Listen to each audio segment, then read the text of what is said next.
I am so glad you convinced me that the family car should be the Defender 110. It is so beautiful inside. It's so comfortable, and it just feels indestructible. Yes, it really is. I've been waiting a long time for the new model to come out. The Defender 110, I'm telling you, it's my favorite car of all times. It's my third one. You know, I have stories of going off-road. The guy managed the group. He was like, what are you doing in this beautiful car? I'm like, I'm going off-road. He's like, are you sure? Because you can use one of ours. And then they look like Mad Max cars. I'm like, no, we're going to do this. And he was shocked. Wow. Well, it's great because the Defender has been reimagined for 21st century adventure, and its unparalleled off-road ability, as well as its robust interior, are invaluable whether you're headed towards uncharted territory or just a weekend of exploration. The Defender 110 tackles challenging surroundings with absolute confidence. The SUV conveys strength outside and in, featuring peerless technology like an intuitive driver display and an award-winning infotainment system. That's my favorite part, to keep you connected no matter where the journey takes you. Adventure is unique to everyone, and so is the Defender. Choose from the two-door Defender 90, the four-door Defender 110, or the larger Defender 130 with the ability to seat up to 8 passengers. You'll find uncompromising performance in all three. So pack up and go even further with the Defender 110. Learn more at LandRoverUSA.com/Defender. These days, we're all investors, trying to be smart with our money despite our worst impulses. But at iShares, we believe that deep down inside of every investor is a better investor. One that's just waiting to be let out. Explore iShares ETFs and insights and let your best investor out. Visit iShares.com for more information. This isn't your average business podcast, and he's not your average host. This is the James Altucher Show on the Choose Yourself Network. Today on the James Altucher Show. Intelligent people know the greatest thing is laughing. It's not being politically correct. It's not being a millionaire. It's just being able to friggin' laugh in the face of all this ridiculousness. Here's how I look at it. You know why computers are so fast? Because binary. Everything is yes or no. Everything is 0 or 1. Everything is white or black. That's it. Comedy, life. Man has so many frigging layers in his coconut, and it's no different at a comedy show. Something either makes you laugh or it doesn't make you laugh. And nothing should have to go through a filter when you want to laugh. Let's say that I'm like beating my wife and you go, yo, don't hit her. And what am I going to do? I'm going to respond like, what are you going to do? Because violence begets violence. So what do we do in the comedy club? The punchline is laughing at these assholes. That's a horrible, horrible thing. Yeah. But joking about it allows us to release that tension in a funny way. HelloFresh is the meal kit delivery service that makes cooking more fun so you can focus on the whole experience, not just the final plate. I've tried a bunch of different food delivery services and really feel HelloFresh is the best choice for me. HelloFresh employs 2 full-time registered dietitians on staff who review each recipe to ensure it is nutritionally balanced. That's really important to me because I try to eat fresh foods that give me energy to sustain me throughout the day. For $30 off on your first week of deliveries, visit HelloFresh.com and enter James Altucher 30 when you subscribe. Delicious ingredients you'll love to eat, simple recipes you'll love to cook. Get cooking. Today's show is brought to you by Princess Cruises. If you could take a vacation anywhere in the world, where would you go? Princess Cruises sails to over 360 destinations worldwide, 360. And there's never been a better time to plan a vacation with Princess Cruises than during their most popular sale of the year, Sip and Sail. Book a balcony or above and get the best all-inclusive beverage package at sea for free. Enjoy everything from cocktails, wine, and beer to sodas, specialty coffee, and smoothies as you explore world-famous destinations. Just visit princess.com/James for details. That's princess.com/James.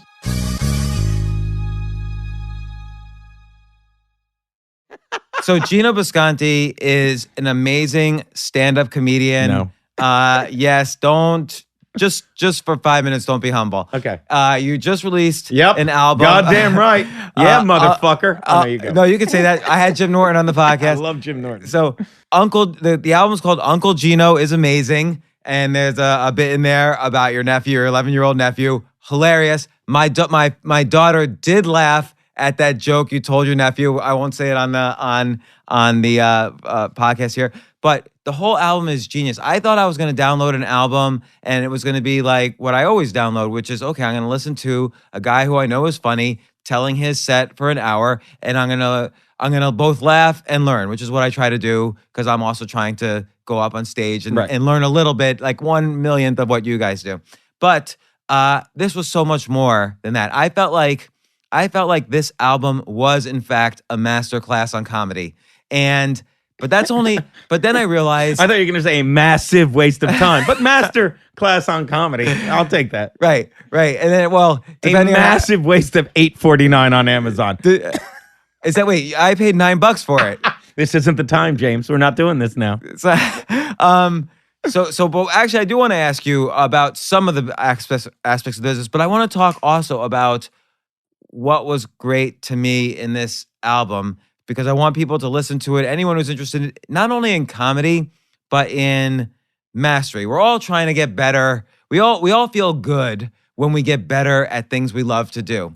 And I'm going to describe a little bit what I think that means in your case, but just in general, if someone's interested in golf, they want to get better at it. You feel better when you hit better than the day before. If you want to get better at sales. Same thing with domestic violence.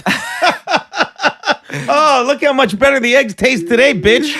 All right. And no, but okay. I'm gonna bring up your.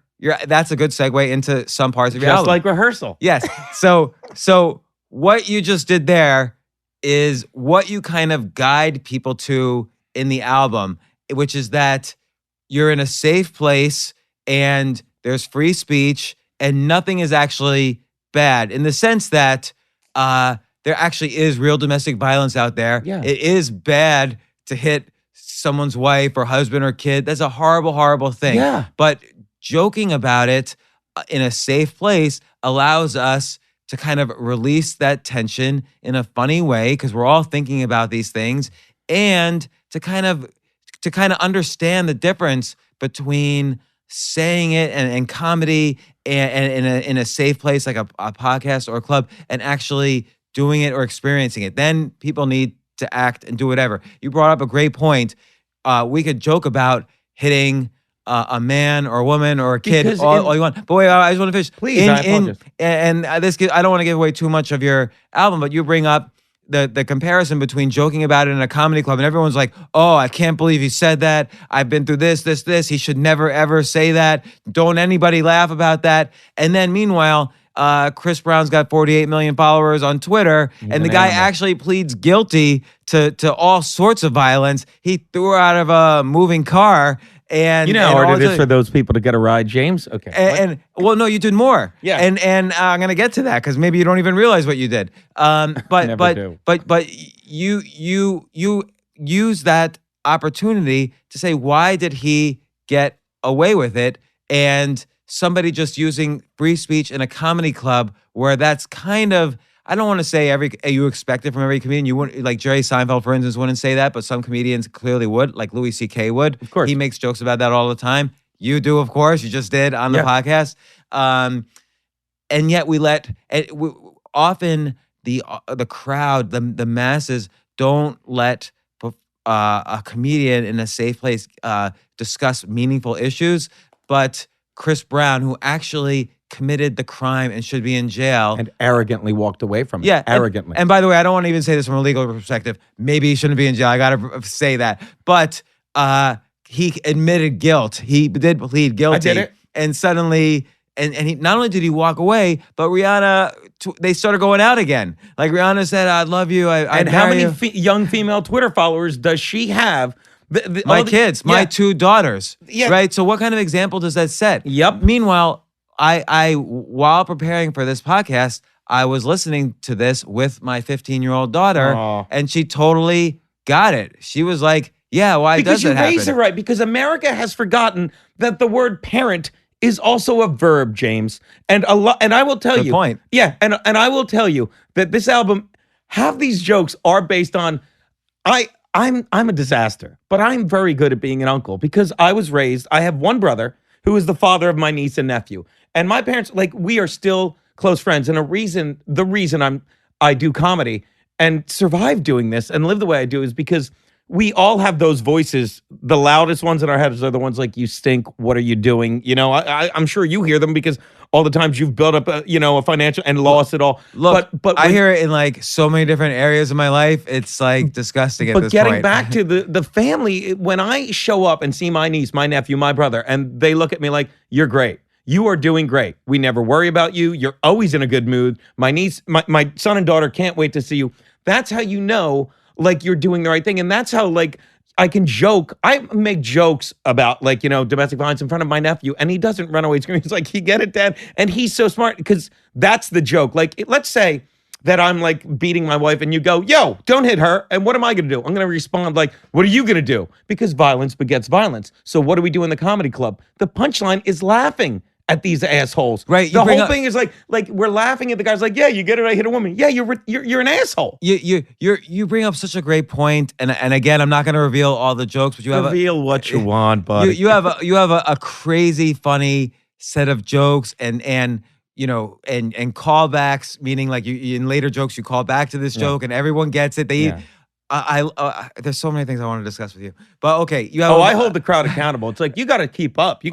You got to keep pace. Well, so you have a whole set of jokes about the Diary of Anne Frank, and you call people out if they're not laughing, and you're a well-traveled man. Have you ever been? No, I haven't been. Here's the thing, but I'm sure if you've been to anything Holocaust related, Oh yes, I have been to that. I thought you said Anne Frank's house. No, but I've been there. That was my moment where, like, people that don't laugh are the same people that don't read it. They don't know anything. They're like, well, I'm just not going to talk about it because, like, and I'll never forget, I'm backpacking through Europe ages ago, and we're in Amsterdam. So what do I want to do? I want to do the tours. I go to the Van Gogh Museum. I go get high, and these girls are like, we should go to Anne Frank's house. It's here. I'm like, why would I want to go there? You go there. And anyone that's been there, there's this moment where all the adjectives are stripped away, and you don't hate Germans and you don't hate Jews. You just hate yourself because this was, when you strip it all away, people letting people kill other people. And there's this moment where they're like, how do you joke about it? Because as a comedian, you try and make fun of things that you can't understand, and you just cannot wrap your brain around what I would call the lowest point in human history, just because it's so real. I know genocides have gone on since the beginning, but that's the most real. It's like, how does that happen? So that is why I have so many jokes about this, where other people are just like, oh, he's just going for a cheap laugh. Fuck you. Oh my God. It like when you're sitting there, and the newest one is like, don't even try reading the Diary of Anne Frank on audiobook because you can't hear anything. It's all fucking whispering. And every three chapters, someone takes a shit in a bucket. You use that in the premiere party, which was great. Joke, I laughed at that. Can I take a piece of paper? Take whatever you want, my friend. Because you just said a couple of things I want to unpack, and I just want to. But that's the thing. And getting back to what you were saying, like, I do have jokes about that. But that's the thing. People are like, well, he's just going for a cheap laugh. No, you have to experience this to know just how gut-wrenching it is. See, here's the thing. I actually really hate cheap Jews. laughs. Yeah. Wait, what is this? Don't. All right. What? But funny. Why are you nodding and winking? Oh, nothing. Nothing. It's a podcast. All right. That was fast. So I really hate cheap laughs. I like, but okay, we'll get into that in a second because I want to keep on unpacking the Anne Frank one and what I saw you do both in the album and live in your show. And then I kind of want to get to, I want to back up a bit and get to the reasons why I wanted you specifically on this podcast. Couldn't get anyone else? I'm drunk by 3 p.m. I'm just going to ignore all these comments. Just the audience can laugh or not. I could argue with you. I'm enjoying myself. Yes, I mean, wait, that's the key. Are we recording this? I thought this was just for me and you because I'm having a blast. Why wouldn't you should enjoy yourself all the time. My nephew's the same way. But first, let me make you some coffee, James. Coffee My man Raj. Danny from the band Carl 2K. I don't know if you know that. Danny owns his podcast studio. Really? Yeah. Oh, so be nice. Well, it's a music studio. It's a music studio, but I've been dominating it in the podcast world. And by the way, Thank you so much, Dan. GSI Studios, I want to give a shout out. We've never mentioned you, but this is a great podcast studio. Thank you very much, Danny. Great podcast. Oh, Yeah. I met Danny in the elevator. That elevator smelled like bourbon and regret this morning. We were, Clearly you weren't smelling. I was doing whiskey, and this out. You smelled yourself. I did. I'm like, that's fine. I'm gonna go back and listen. Now. All right. Unless, I mean, And close that door. Thank you, Dan. So Oh, God So bless you said him. something that was really interesting with the Anne Frank one, which is that you were either real calling out someone in the audience or fake calling out, which either way doesn't matter to me. But you were basically saying, don't let an event from 80 years ago prevent you from laughing. Like, we want to enjoy life. This Learn- moment, Yeah. Pam Grout. All Right. we have is this moment, and And- we give permission away. Right. Like, are you going to let, I mean, you kind of took it to an extreme. Are you going to let Hitler tell you not to laugh at this right now? You're what? I was supposed to. See how professionally. But I'm a pro. Thank you, Danny. Oh, That's why you're a podcast owner, podcast studio owner. There you go. All right. I Why just Geno's wanted the coffee. Now I'll talk now. All right, So did you set it to funny? All right, we're back. so you kind of in a weird way, you're giving this kind of class on what is comedy, what is laughter, where does it come from, how you make decisions about what's funny. But then I realized something insidious, which I said to my 15-year-old daughter, and she was trying to process it. I could set her up with my nephew, by the way. All right, let's do it. But I think what you were doing was a little craftier, which is you were teaching people how to laugh at your material, so that Maybe. so that throughout the set, it was very easy for you to call people out if they weren't laughing, and you were basically training people throughout the entire album. And that when I've seen you live, you're training people how to laugh at your jokes so that they can't not laugh. So I think there's 3 layers. There's the joke. There's you saying these really insightful, important things about not only society but comedy. So maybe there's 4 levels. There's the joke, there's society, there's these kind of very One of the interesting levels things is about, low brow. We know that. So no, there's it's 3 not lowbrow. Then there's these insightful things about comedy, which I don't hear in any other comedy album, which you're really breaking down for you. What is humor? What is laughter? What is comedy? And then there's the 4th thing, which I find to be the most ingenious, which is you're forcing the crowd to laugh at your jokes, which is, by the way, an extremely hard challenge for any stand-up comedian, as you would know. Am I did a kind of spot in analyzing Chicago this this week, correctly? and when I got off stage, the guy's like, "That was a very aggressive TED talk, wasn't it?" I thought that was so funny. That's a good way to put it. Yeah, I like that. It's like it's like what? You're not going to laugh? I'm going to tell you why you're going to laugh at this joke. Yeah, and then they have to, because otherwise you just like you just pointed at me. When you point out at the audience, the rest of the audience is afraid you're going to point them out if they don't laugh. Yeah. So they have to start laughing. They even have to start clapping. Yeah, and don't get me wrong, you can choose not to laugh, But you're going to be in trouble. But the thing is, you want to laugh. Like this is what I talk about. It's so amazing. Like the amazing thing about the human body, and I say this in the set, is like everything in your body, whether you believe it's God or randomness, you created it. And this I actually read in one of Pam's books. This amazing energy is what creates you. It's what sustains you, and you feel that energy when you laugh. There is no question in my mind. And this is, I say this in the act too. And this is for you. Enjoy that like when you first start doing. We'll flip this for you because it'll explain both. When you first start doing comedy, it's like riding a unicycle. I would imagine but you just need to get your balance. The stage is like a unicycle. First, you need to get your balance up there. You just need to be. Remember the first few times you did, you're like, I just want to get up and get off and survive. It's hard. Yeah. And then once you finally get your balance, you can stand up there and you're not even like, blah, blah, blah, blah. Once you get that balance and you can focus and work on a set and flesh it out. Okay, so now you're working your comedy, right? And now you've got bits that work. And now you're suddenly engaging the energy of the crowd, which is an amazing thing.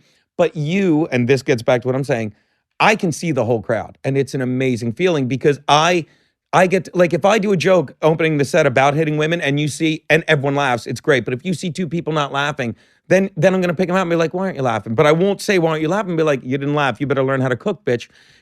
And they laugh because it's like, look, don't think not laughing.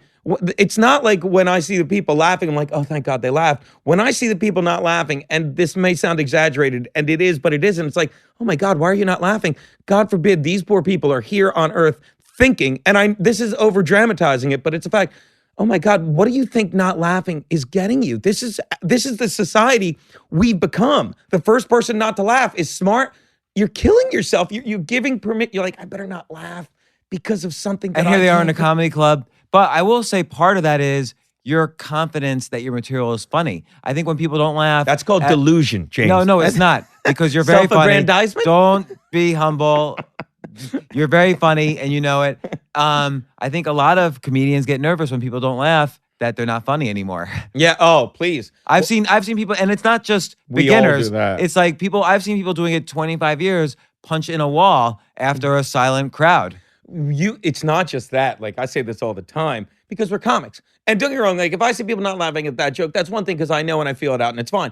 But trust me, you can do, I've said this before, you can do a show and we'll make it 100 people in the room, right? 99 laugh and losing their mind. One person, third row, fifth seat in, not laughing. You're looking at that guy. And this is us as comics. You're like looking at him like, you're right. These 99 people are fucking idiots. You're right. I'm not funny. And then you're trying to get him to laugh. And before you know it, you've gotten so angry that one guy who might have just, had a bird shit on his head or got kicked, you're mad at him. And your energy turns from joy.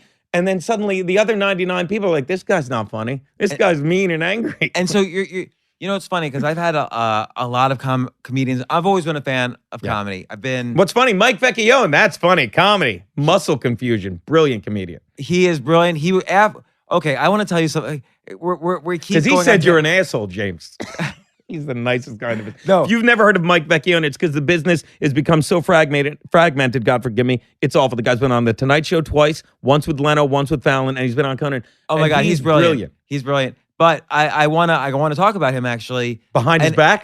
Exactly. Yeah. But we're going off on a lot of tangents. I just want to outline why I believe. wanted you to Two giant scatterbrain. Where Right. are we? Ooh, now we're in Right. Texas. because I wanna tell people the ride that they're in for.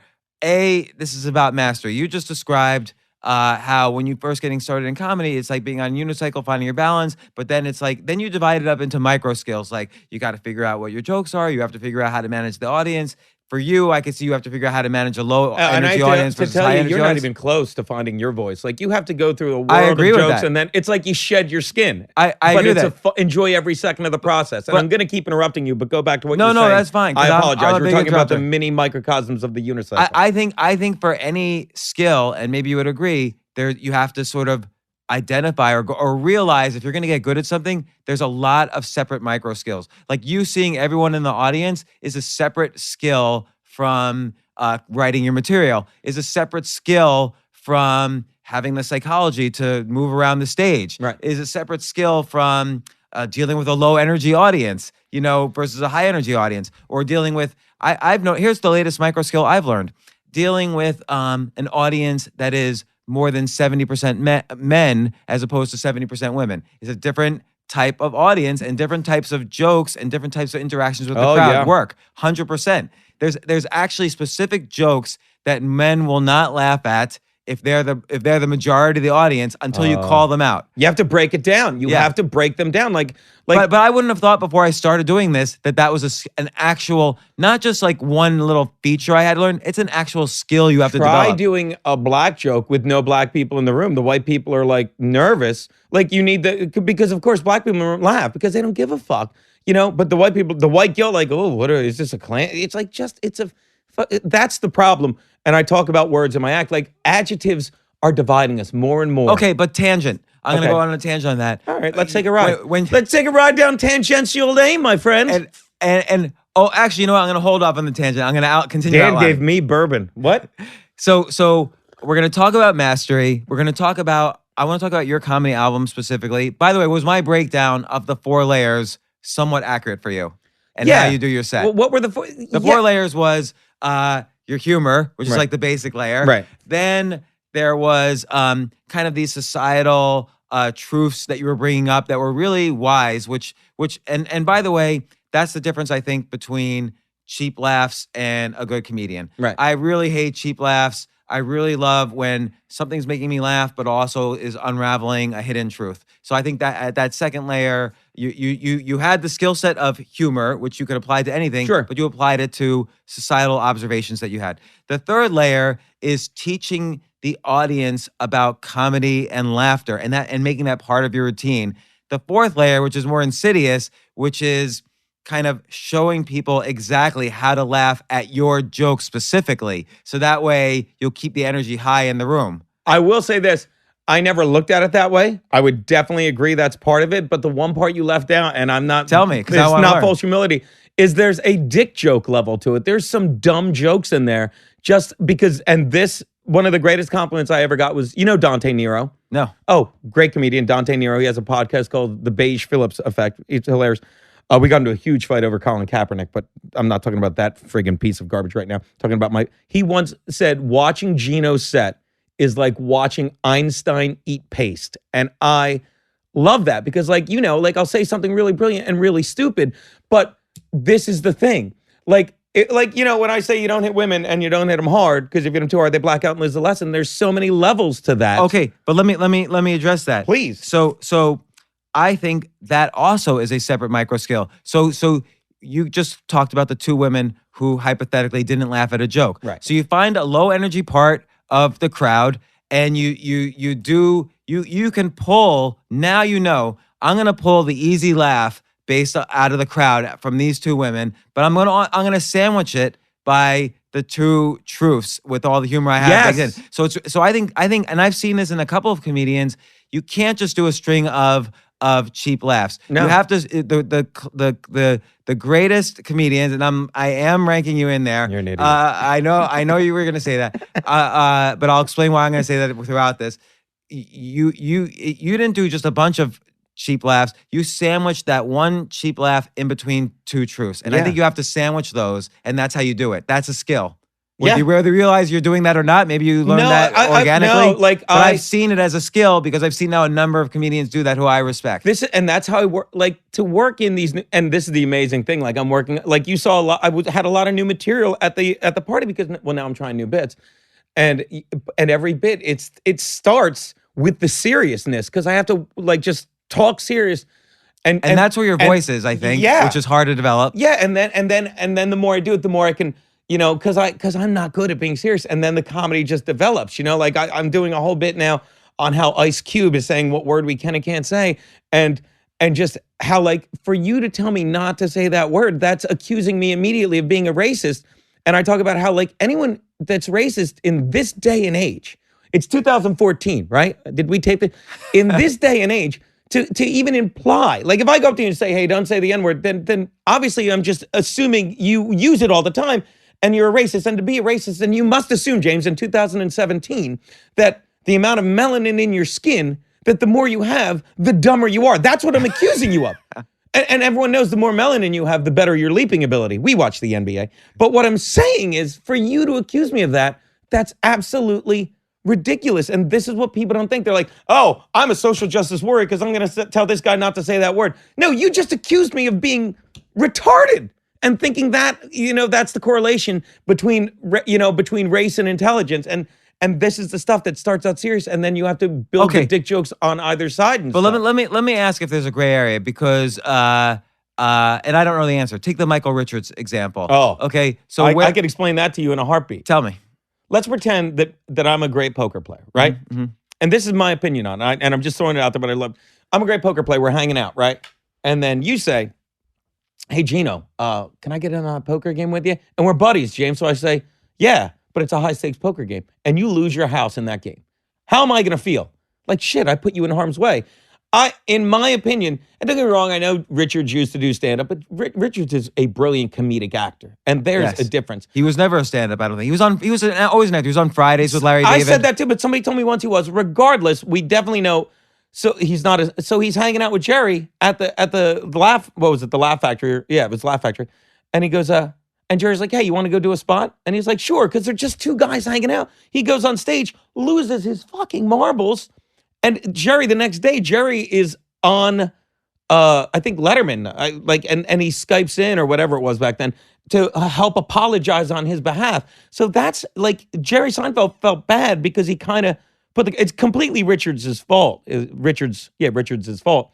But he shouldn't have been on that stage. Well, what's interesting is the line from A Few Good Men. He got bullied into that courtroom, Jack. So he shouldn't have been on that stage, correct? Because he didn't know how to deal with. Right. He didn't have the skill set to deal with a negative part of the audience, a low energy part of the audience, or a heckling part of the audience, or whatever, with a bunch of negative people. And then the way he did it, because it wasn't comedy, right, could potentially suggest that this is acceptable behavior. Right. I think that's where the gray area is between comedy and acceptable behavior. Like if everybody just walked around saying whatever in the middle of the street, that would be a problem. I mean, but a comedian has, I think there's poetic license in a weird way, comedic license. But here's where he didn't have the skill set. Yeah, but getting away from him and just to the gray area, here's how I look at it. Like this is, I was joking around with someone. You know why computers are so fast?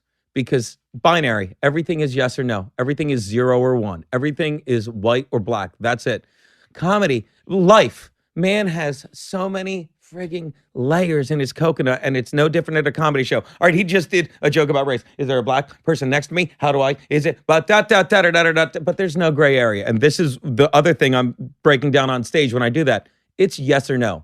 Because I'm tired of Comedy Central trying to teach people what's funny and what's not. Hey, you know what comedy is? It's equal parts white, black, female, Latino, some wild card that's either fat or retarded or something. That's not comedy. You know what comedy is? It's your gut. Do you want to laugh or not? And when you take away all the friggin' white noise, I said white noise. When you take away all the white noise, you know, and just let yourself go. Like when I do that joke and I pointed out my act about Anne Frank and, you know, like when people laugh and cover their mouth, like that is such a cathartic moment for me on stage. And I'm not, this is, now I will. Why they cover their mouth? Because it's like they don't want to. Because they don't want to laugh. Right. They're laughing because despite all the fucking bullshit we're desensitized or oversensitized, God forgive me, to out there in life, where like you can't laugh at this because of this, your body's like, no, I'm going to laugh at that because he just took something terrible and made me laugh. And it feels so good. And it's coming from inside you. It's coming up from your gut, out of your mouth. It never gets a chance to go to that bullshit circus of a brain that creates that gray area. Because something either makes you laugh or it doesn't make you laugh. And nothing should fucking have to go through a filter when you want to laugh. And that's what happens. You know what's interesting? I mean, some of my listeners... Dostoevsky. That guy is interesting. That guy is interesting. Okay. He spells his name 4 different ways. Literally. Do you take every single sentence ever and try to find the funny in it? Dude, it seems like you do that. That's great. That's a skill. When I hang out with my brother, everything he says. Have you always had that, or did you build that? I've always been like this. I don't know why. Like, don't get me wrong. I grew up in a Norman Rockwell painting. My mother was a teacher. My dad was a farmer. My brother's a year and a half older than me. Always been my hero, and I've never needed attention. No, I've just always been like, I've always been in a good mood. I don't know why. So it seems like. So I'm always trying to I can't let someone be serious. Because that part is a hard skill. My brother, whenever my brother will say something, I'll interrupt him with a dick joke. He's like, I don't know how you do it, Gene. And I'm like, it's a curse, Peter. I'm like, what did Jesus say? Would that you could take this cup from me. But here's what I've seen. I've seen comedians who have that ability also, then kind of skip the learning the skill of writing material. And I don't think you've skipped that. No. Because I think you have like very ingenious material. Like, again, let's go through the Anne Frank sequence or the sequence about your nephew. Like, all these things are clearly written material, because I've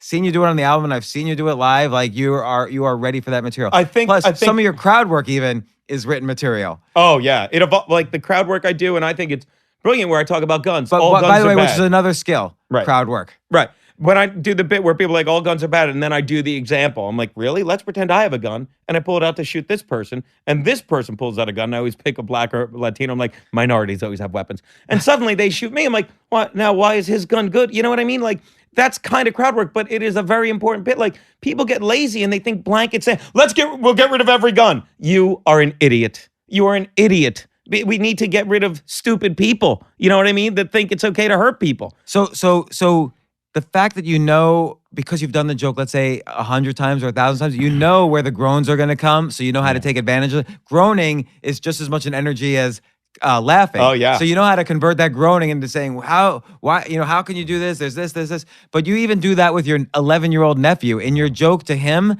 it's as if you knew what the reaction was going to be, and you threw that energy back at him. Oh, so that's me and him. He's hilarious, and I know I'm biased, but There's time. It's like we're doing a bit together. But The joke is, and I don't mind telling because it's a true story. Yeah. Like my nephew.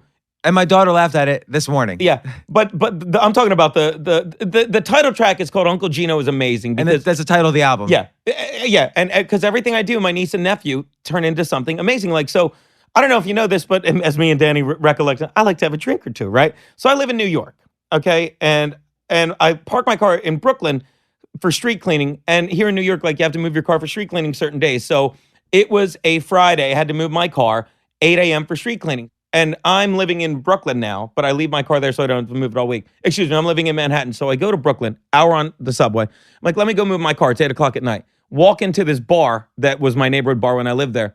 I drink there till 4 in the morning. Now I'm obliterated. I can You drink there what in the morning? I drank there till 4 in the morning. Okay. Now I'm obliterated. I'm like, I can't move my car because as a comedian, I'm not getting a DUI. So what do? I sleep in my car. I pass out in my car for 4 hours. Alarm goes off at 8. I move the car to street cleaning. So it's double parked for an hour and a half, sleep there for an hour and a half. I wake up, I'm sober, and I drive finally to see my nephew and my brother in Jersey. And and you can imagine I'm disheveled, but my nephew's a smart kid. So when he's like, "What'd you do last night, Uncle Geno?" I literally looked at him like, "I slept in my car, Nick." And I say it with this big dumb smile, and he runs with the bit. He's like, "That's amazing!" And then he looks at his dad. We never get to sleep in the car.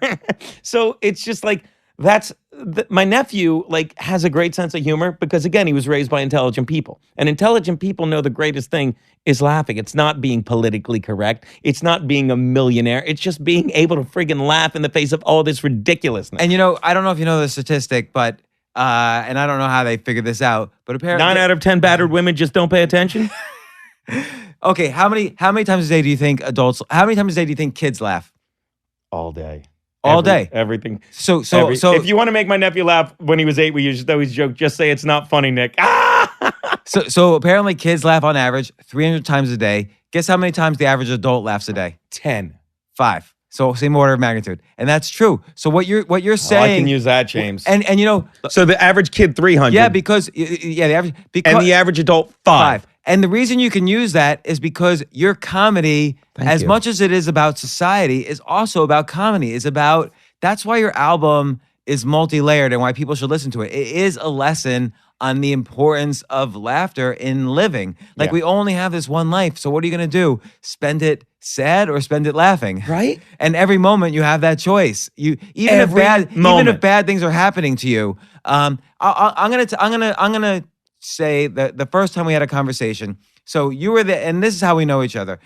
You were emceeing. I've been doing on and off stand-up for, let's say, a year and a half. But I've been doing very off stand-up for 15. Right. You've been doing it for a long time. So, but about 5 months ago, maybe a little more, I decided to take it really seriously, go up 2 or 3 times a week. The very first time I went up, you were the MC. So you had to introduce me, but you had read my stuff before. At Stand Up New York Comedy Club. Stand Up New York. Fantastic comedy club. Our friend Candy Claire books it. You're doing her don't you love how I throw in plugs for all my friends? You're doing her podcast next week. I am doing her podcast. The Candy Claire's podcast? Emporia podcast. And I go up at Stand Up New York. She did mine and Aaron Berg's podcast In Hot Water, which you can get on compoundmedia.com just 2 weeks ago. I'm sorry, what? Do you do it regularly? We do it every week. You got to come by. All right. So back to you. So we met. So we met. And one of the things you said to me, we were talking for a while. You had read some of my stuff before, I guess, or whatever. Power of no. And I still have no power. I'd never say no. I'm an asshole. I'm like, and I tweeted Pam Grout that, and I'm sorry to keep going off topic, but it's more of how much energy works. I'm like, I was so Pam Grout's the author of E Squared, E we Cubed. We had the same Thank publisher. And Grow Rich. Yeah, we had House. We had the same publisher as The Power of No, so we had the same editor even. She said to mention her new book that is coming out, and I pre-ordered. In 10 days, yes. Yeah, I forgot the title. I'll read it. What's that? I'll read it when it comes out. I pre-ordered it because I'm going to be in LA for 3 weeks, and it's sent there. And we are getting off topic, but I read your book, The Power of No, because Pam Grout, I'm like, I need a book to read. And sure enough, it was like one of her daily blurbs on her website, and she was plugging your book, The Power of No, and I just ran it. Wow, I didn't know that. Yeah. I'm going to have to thank her. Why don't you thank Pam Grout? Yeah, I mean, then the rest of the thing was just bad-mouthing you. This guy wrote 11 books. Hey, guess what? One's actually readable. That's what she said. Well, that was probably one of the first 1 or 2 that was readable because, like anything, writing is a hard craft. People think, they write a book, it should be a bestseller. No, I've written 18 books.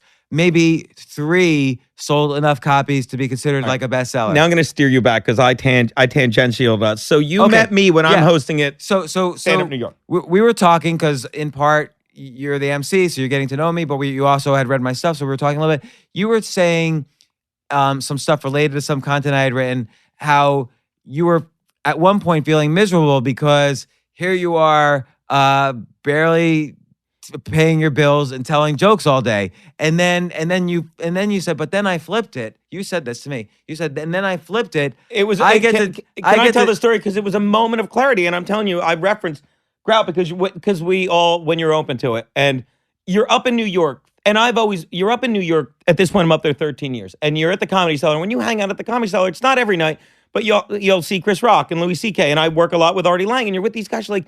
And obviously, it's common sense to think like, I'm not successful until I make millions of dollars and blah, blah, blah. And I said to myself, I've been up here 13 years and I'm barely paying my bills. And then it was like some voice tapped me on the shoulder and said, say that again, but say it without the word barely and say it with gratitude. And I'm like, I've been up here 13 years paying my bills. It's like, what else do you want? It's Right. like you're getting away. And then I'm like, and from that moment on, the universe is like, oh, you get it now. So you don't need to be rich. You're always going to have enough money to do what you want. So what is your fucking problem? I think people don't get this because somebody was trying to even correct me. Like I was on a podcast a few weeks ago and they were saying, well, freedom is clearly the same thing as financial freedom. You got to make enough money to be financially free. And I said to him, listen, let's just take an extreme. Elon Musk has whatever, $13 billion. That guy, from the minute he wakes up, kick his ass, you said. You said if Elon Musk was right here, right now, you'd kick his... I wish I had said exactly that word for word. But why are you waving your hands and shaking your head no, James? What? Here's what I said. I said from 5 a.m. when he wakes up till let's say he goes to sleep at midnight, till he goes to sleep, he's like a slave to everything he has to do. He has to make sure rocket ships don't blow up. He has to get money from the government. He has to please shareholders, family, this, that. The guy is a maniac. You couldn't pay me to have a life like that. Meanwhile, I get to... You've been a millionaire 7 times, right? And broke 18 times? Yeah. I've gone up and I've gone down. And when I finally came to the same realization that you just did, then suddenly it all clicked. And I was able to make money and at the same time do what I love and not sacrifice that. Not say, no, I'm going to stop doing what I love for a while just so I can make money. I put it all together. You just told me you listened.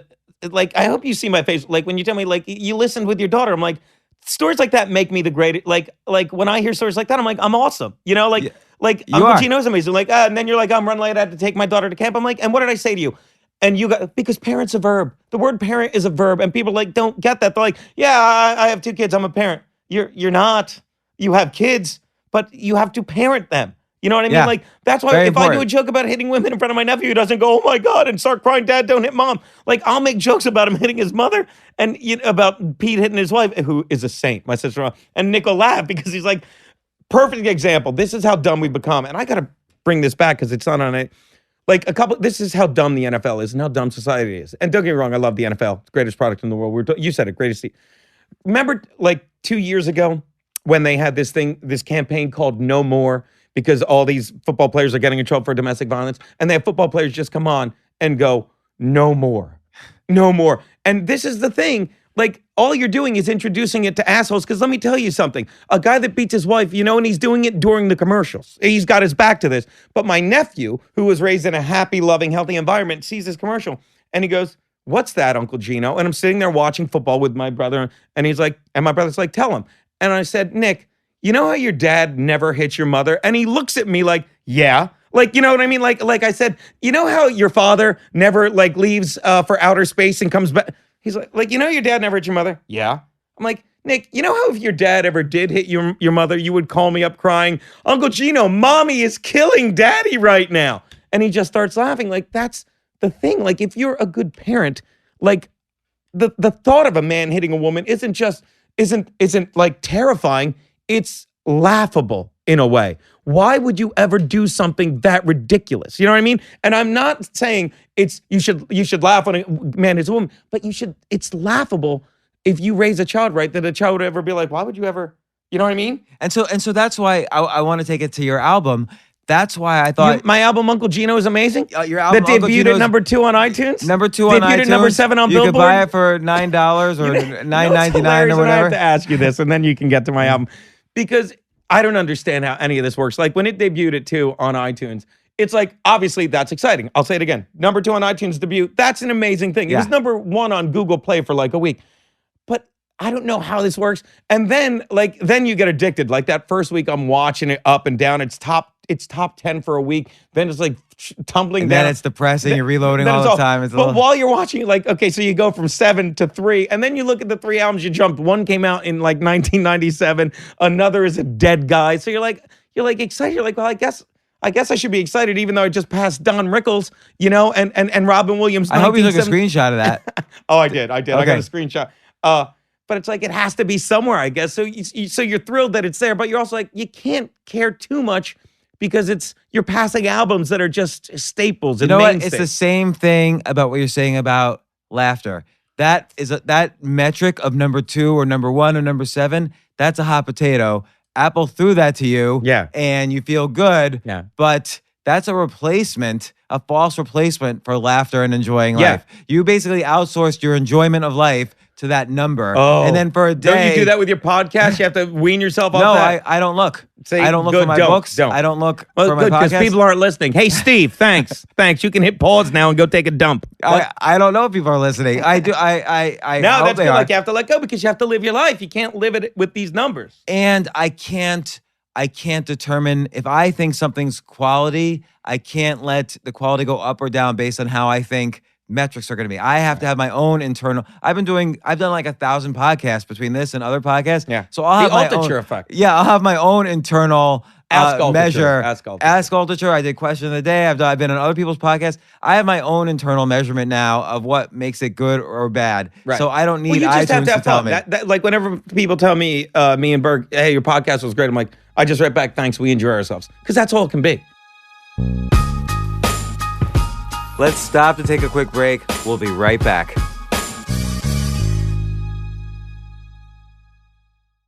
HelloFresh is the meal kit delivery service that makes cooking more fun so you can focus on the whole experience, not just the final plate. And I'll tell you why.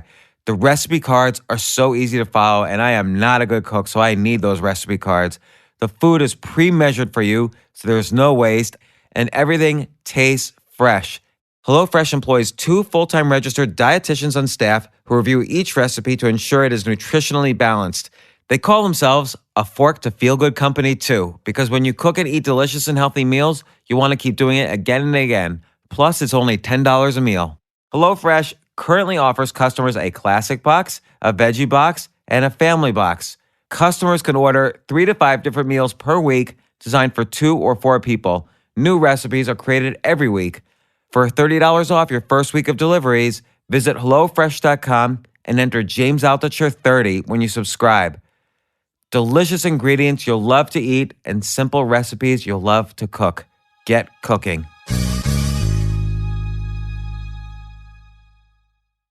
Today's show is brought to you by Princess Cruises. I feel like I've made it to the big time if I'm reading an ad for a cruise line. You know, I kind of want to go on a cruise ship. You go around from island to island. It's all fun. It's great food.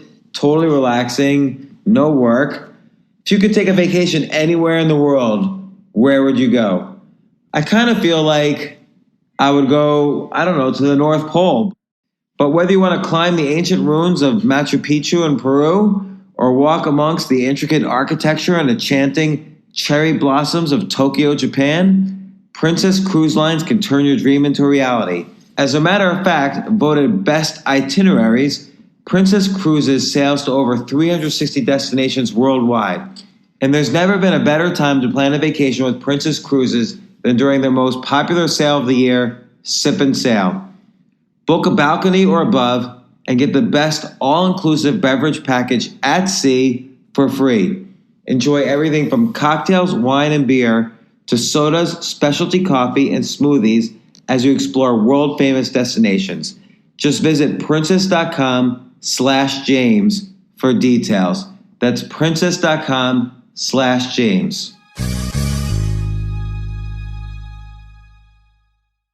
So let's talk about you and Berg for a second. So Aaron Berg's another good comedian. I want to say, by the way, He's a fantastic He's fantastic. comedian. Okay, so you released your album, and you had a party, and it was at the New York Comedy Club, and Same place I taped it. Yeah, and you had a party, and you had a lineup of great comedians, and you had a All friendly friends audience. of mine that I'm just so lucky to know. And then for some reason, you also asked me to go in the lineup. I felt really bad for you, but I couldn't say no, to because that. it's all part. I'm like, you got to stop by. This is what we do, you know. But then- I wanted you to meet these guys. But then I really reminded you. Remember, you asked me to put me up in the lineup because I wanted to challenge myself. And I was I so always glad you got challenge back myself. to me. I'm like, oh my God, James, thank God you got back to me because I like that week was just crazy. Oh, you and know? part of that audience, by the way, I filled up a little too. I had Thank you for some fans in there, but then you went up, and of course you're doing all your stuff. Like you're so high energy, and we'll get to that in a second. Then Michael Vecchione went up. Is it Vecchione or Vecchione? Mike Vecchione.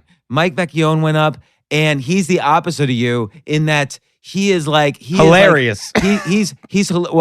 He's equally hilarious, but he's a technician. He's like carving these I jokes argue out he's of the his best stone. comedy writer out there right now. And he's so quiet and laid back, and everything he does is funny, but he's just soft-spoken and quiet, and every joke was genius. The whole crowd was laughing. And then after him... Vecchione. Yeah, look, so I'll say it again.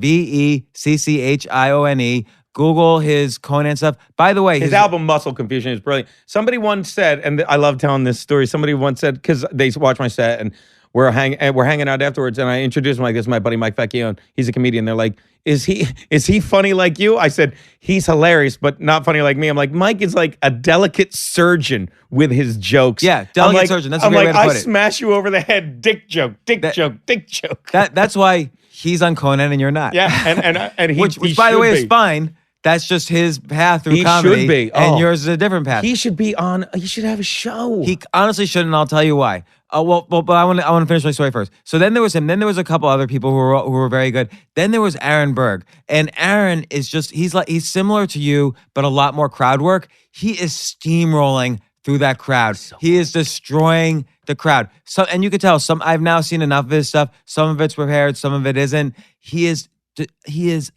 destroy. You have to see him in action to understand what I mean. But He's so much nonstop. energy. All he does is write. Not write, but he's always working on like sitcoms. He's working on scripts. He's running on auditions. He hosts all over. Well, he does spots too, but he hosts at the Stand regularly. Yeah, and also Gotham Comedy Club. Oh, the reason I remember all the great. The reason I do a podcast with him is we were hanging out at the Stand one time years ago, and this is more of how everything just falls into place when it should. Okay. This is 2 Decembers ago, and we're both at the Stand, and he's like, hey, do you do a podcast? Actually, it's early January because it was right after my birthday. He's like, do you do What year? What is it, 2017, 2015? Okay. So it's January 2015, okay? No, it's January 2016. That's when it is. That's how quickly it happened. So he goes, do you do a podcast? And I do, and I have to bring it back, but I used to do a podcast, and I do during football season called Geno's Picks, right? But my buddy's always like, and you know this, what do you have to do with a podcast? You have to put it out there regularly. You have to. So every football... Yes, you have to be consistent. Yeah, so every football season, I'd peter out because I didn't want to talk other sports. So he's like, do you do a podcast? I'm like, yeah, but it always... And I'm like, and I go into this long thing. I'm like, why do you ask? He's like, well, someone asked me if I did a podcast today, and I said, the only person I'd want to do a podcast with is Geno Bisconte, and now I bumped into you tonight. And I'm like, why don't we start doing it? And he's like, what do you want to do? I'm like, he goes, how do we do it? I'm like, I walk over with my laptop, I plug in the mic, and we talk for an hour. So we do it for about, and then I want to add, by the way, we're in a super nice studio with like the most professional mics. We've got an audio engineer out there. I don't even know what that board is, but it could also launch a rocket ship to Mars. And how many tacos is that guy going to eat? All right, whatever. So- Bueno Worko. But you're absolutely right. Many people say, well, how do I start a podcast? It's Just too start technical. talking. Yeah, you can. How do I do stand up? Go get on stage somewhere. Yeah. It doesn't have to be like, it's really the material is the most important part. Now, you and Aaron are perfect. So I'm going to finish my story. But wait, I'm going to finish mine first because this is how quickly it happened. And thank you. So Berg, because it's all, so I'm like, well, so we start. And he goes, oh, so I turn around in that same night, and I turn around and this guy, Jeffrey Gorian, do you know him? No. Writes for the Interbank. He's like, hey, what are you up to? I'm like, me and Berg are starting a podcast. He writes it up. So we do the podcast, And we call it In Hot Water because he's like, I have a hot tub. We'll sit in my hot tub and do it, which never happened, but the name sucked. We do it for 8 episodes. And then I do the Anthony Cumia show, right? And of course I do great because we're great on radio. A week later, Berg does it. And they're like, Berg, I do a podcast with Geno. Like, wow. A week later, I do it again. And they're like, hey, you and Berg do a podcast? And I'm leaving for LA, for a month. And I'm like, yeah. He's like, you ever think of doing it in a studio? I'm like, yeah, that'd be great. We just do it on laptop. It's so much fun. I leave. Berg does it the following week, right as Legion of Skanks, another great podcast that's on guest. Louis J. Gomez. Louis J. Gomez, a real-ass podcast.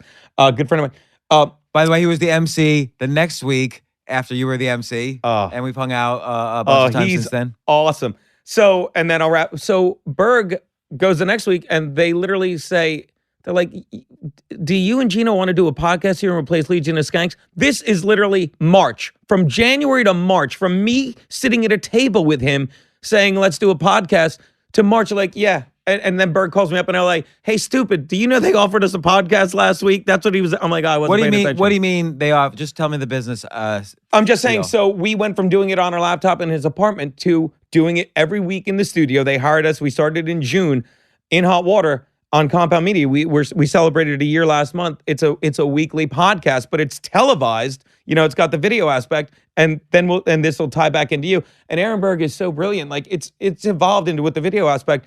The In Hot Water name stuck, and whoever gets in trouble that week, Berg comes out dressed up as. And you're kidding. And so I'm the host. He's like who's in trouble this week? Like Scaramucci? How did he walk last out? Last week he came on as Chelsea Handler because Chelsea Handler said, "Wouldn't it be great if there was a law against racial jokes?" Yeah, the first fucking amendment, dipshit. Although the tits that she's posted, her tits are fantastic. So, and that's just what it is. And then we interview them and hold them accountable. That's how brilliant Berg is, and it's just him. Complete improv. So complete, brilliant, hilarious, laugh out loud improv. So it's at your party. Yeah. So now we're back to you. So back to everything you want. So we're at your party, the release, party for your album, your great comedy album, which we're talking about, and Uncle Geno Is Amazing. Uncle Geno Is Amazing, which you can order on any platform. Number 2 on iTunes. If you Google GenoBisconte.com, GenoBisconte.com. That's G as in Geno, E as in Eno, N as in we're Nino. gonna link to it everywhere, so it'll be good. Yeah, I'm sorry. And I felt bad. I really didn't want to disappoint your crowd or you. I wanted this to be a great party. But that's just it. And I'm going to interrupt one more time and take the compliment. No, stop interrupting. These are my friends. I'm like that. They're like, well, are you going to headline your party? I'm like, no, it's my party. I'm going to bring up all my friends. No, you were great as an MC. But then while Aaron Berg was on, I'm like, oh my God, there was Geno, Michael, Aaron, Andy Fiore, Allie Breen. Yeah, she was funny. She was good, like punching up every line. Yeah. Like she was great, brought a great energy to it.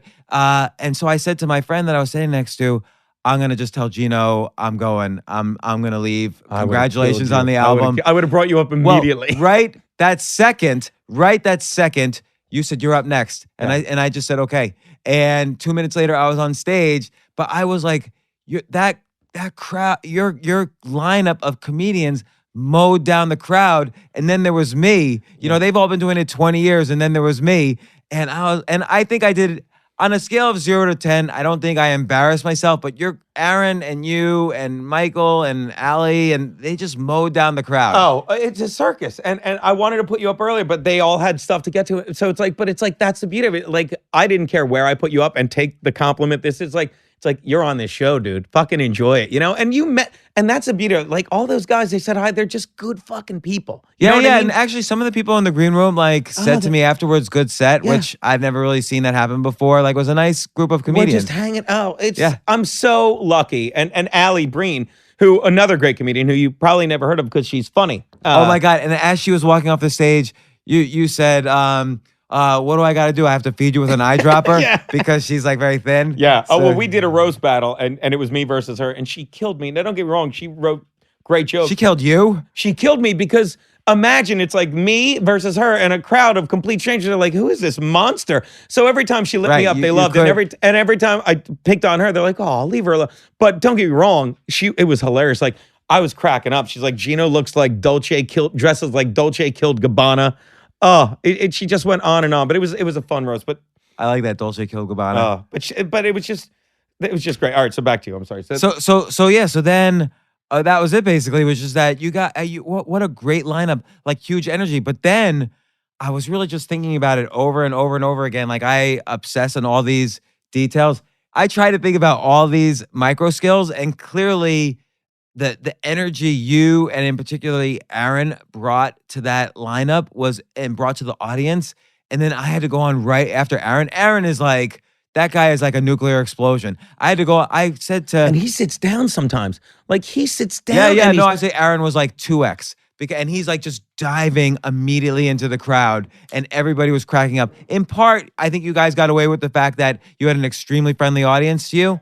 Well, that's because I was hosting and like Right, and it was a party for you. But the funny thing is, this At is a real club, though, anybody could have walked but in. half of them came for me, and half of them were just barked in for the show. But we won them over. It's like, look, you people all better come on to the side of the people that came to see me because this is my party, and No, all but- my friends are going to have And believe fun. me now, I've watched after that. So I went on Tuesday and Thursday of the week after that, and I was thinking At where? At New York Comedy Club? at Stand Up New York. Okay, I'm sorry. So New York Comedy Club was your party. Then I wanted to Stand Up New York At Tuesday and 78th Thursday. and Broadway, booked Yeah. by our friend Candy Clear. You're doing great. Yes, Okay. exactly. And so I went up there and I was thinking so much about you guys. I watched every Aaron Berg video I could find. I watched a bunch of your videos. Not everyone I could find. I only did that with Aaron Berg, but And then I watched a bunch of Michael Vecchione videos because I liked him being in the middle, kind of between You you two have guys. to watch him. He's writing the craft. Again, I use technician, but I think your word of surgical He's like a craftsman is- surgeon. yeah, He'll write a joke that the comics will be like, "That's so funny," and then and we'll be like, "That's so funny," and we think that's the joke, the end of it, and he's got 13 more bits on that joke, and we're like, his I'm a volunteer firefighter. Like that over and over again is just amazing. And I let people Google it. Just the way he calls back that volunteer firefighter in every possible way. He used to be a teacher, you know that, right? Like I Well, have such honestly, respect for that. he points it out in his act. He looks so much like a cop. Plus, you could see as a natural performance ability, he should be a cop on like Law and Order or something. Yeah. So like kind of like maybe even the dumb cop who's making all these jokes all the time. So, but I learned from that energy that you guys brought to the audience, because I think that's another skill set is how do you, even when you're feeling low energy or when the audience is low energy, how do you inject energy from like the outer space or something? How do you inject that into the crowd and into yourself? You guys did that masterfully, and I watched it and I learned the way you kind of played with the crowd work. Now, let me ask you this, because this happened in my very first set. I made a joke that I knew was funny. The reason I knew it was funny was, and you were the MC for this, and you, me, and Donnie, the owner of the club, talked about it afterwards. I made a joke that I knew was funny because I had tried it out on like, let's say 30 of my friends, and I could tell when they're being honest and when they're laughing hysterically.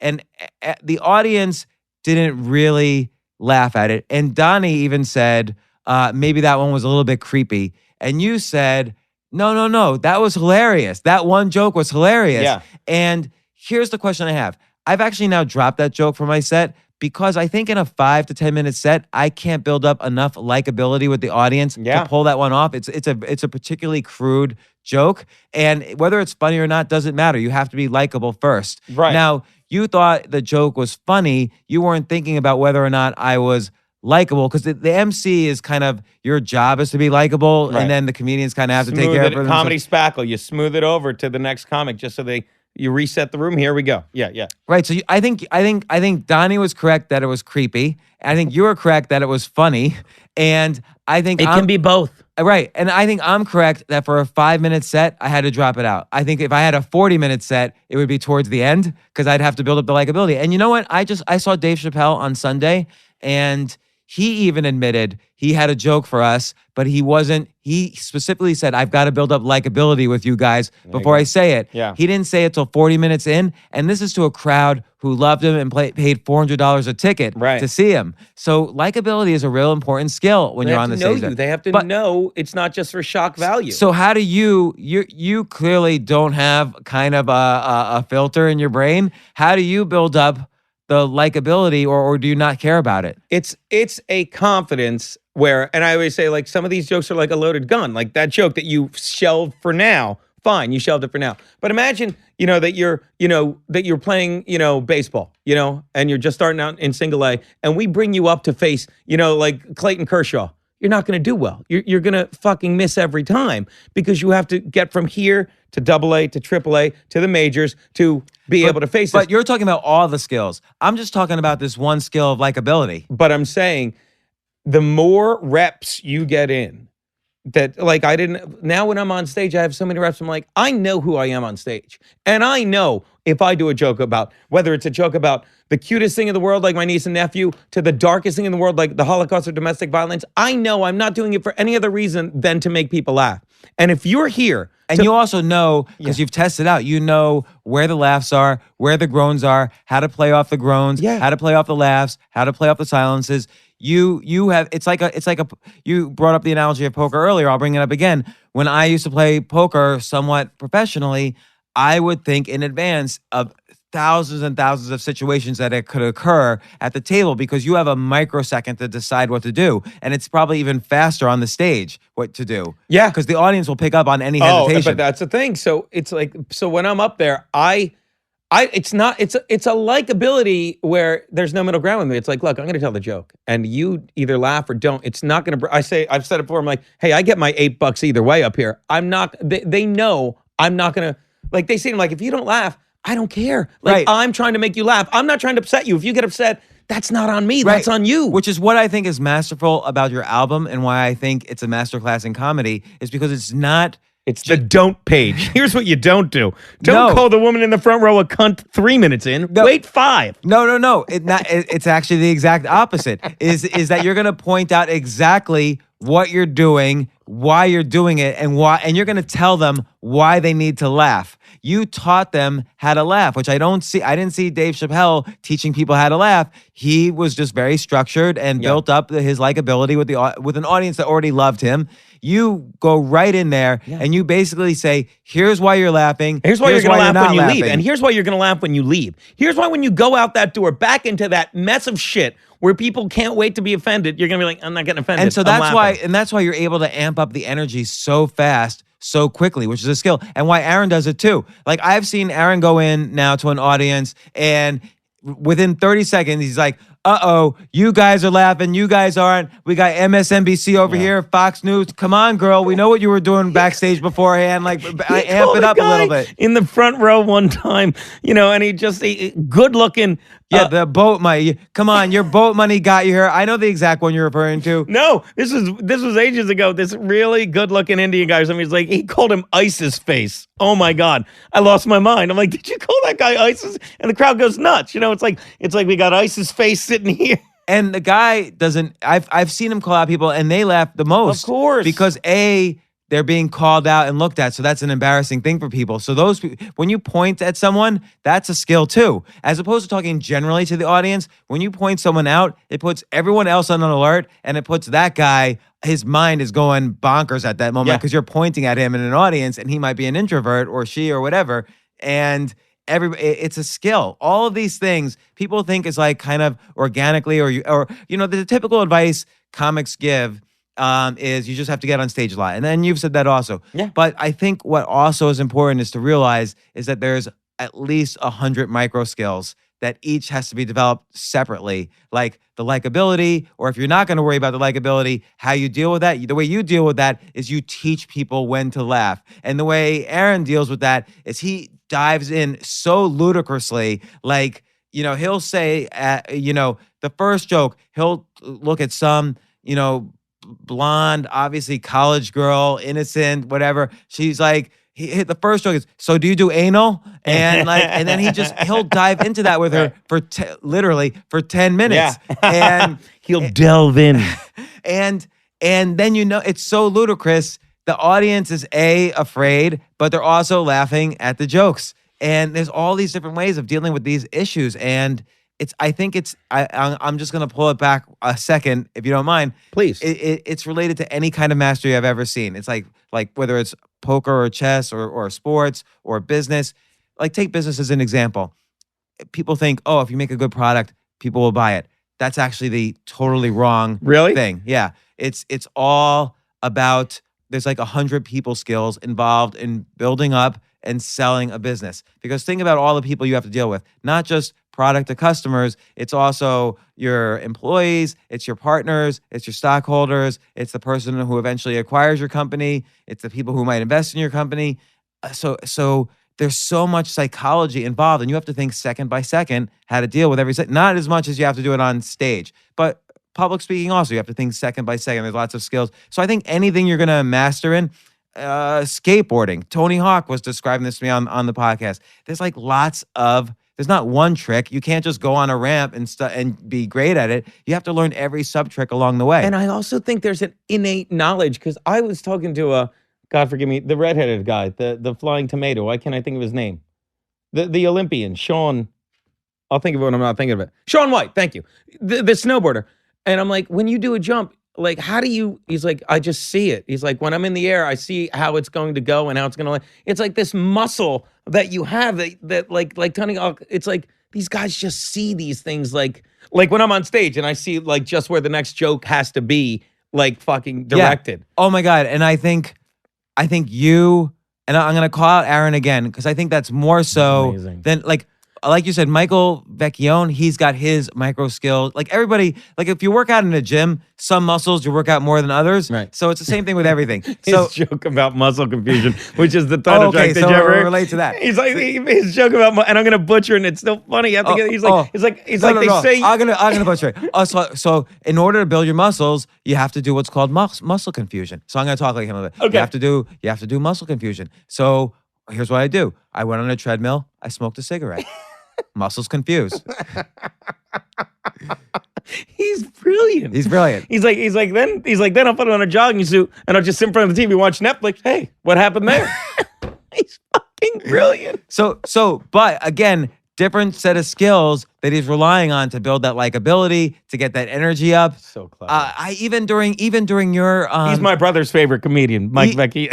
He's one of mine now after your lineup. He's just so and he did, by the way, I want to say during your lineup, during his bit, his set is much better than any of the YouTube videos out there on him, because I think he's working on a lot of new material. It's better and sharper and sharper. But he had one point where I think it was a legitimate point where he had to slow down a little bit, and he kind of just leans back and he's like, this was kind of sudden that I came up here, so I got to just compile my thoughts for a second. And the whole crowd starts laughing. Oh, how about how about like, because I'm hosting and I never hosted near a comedy club, so I didn't know that I was in charge of the light.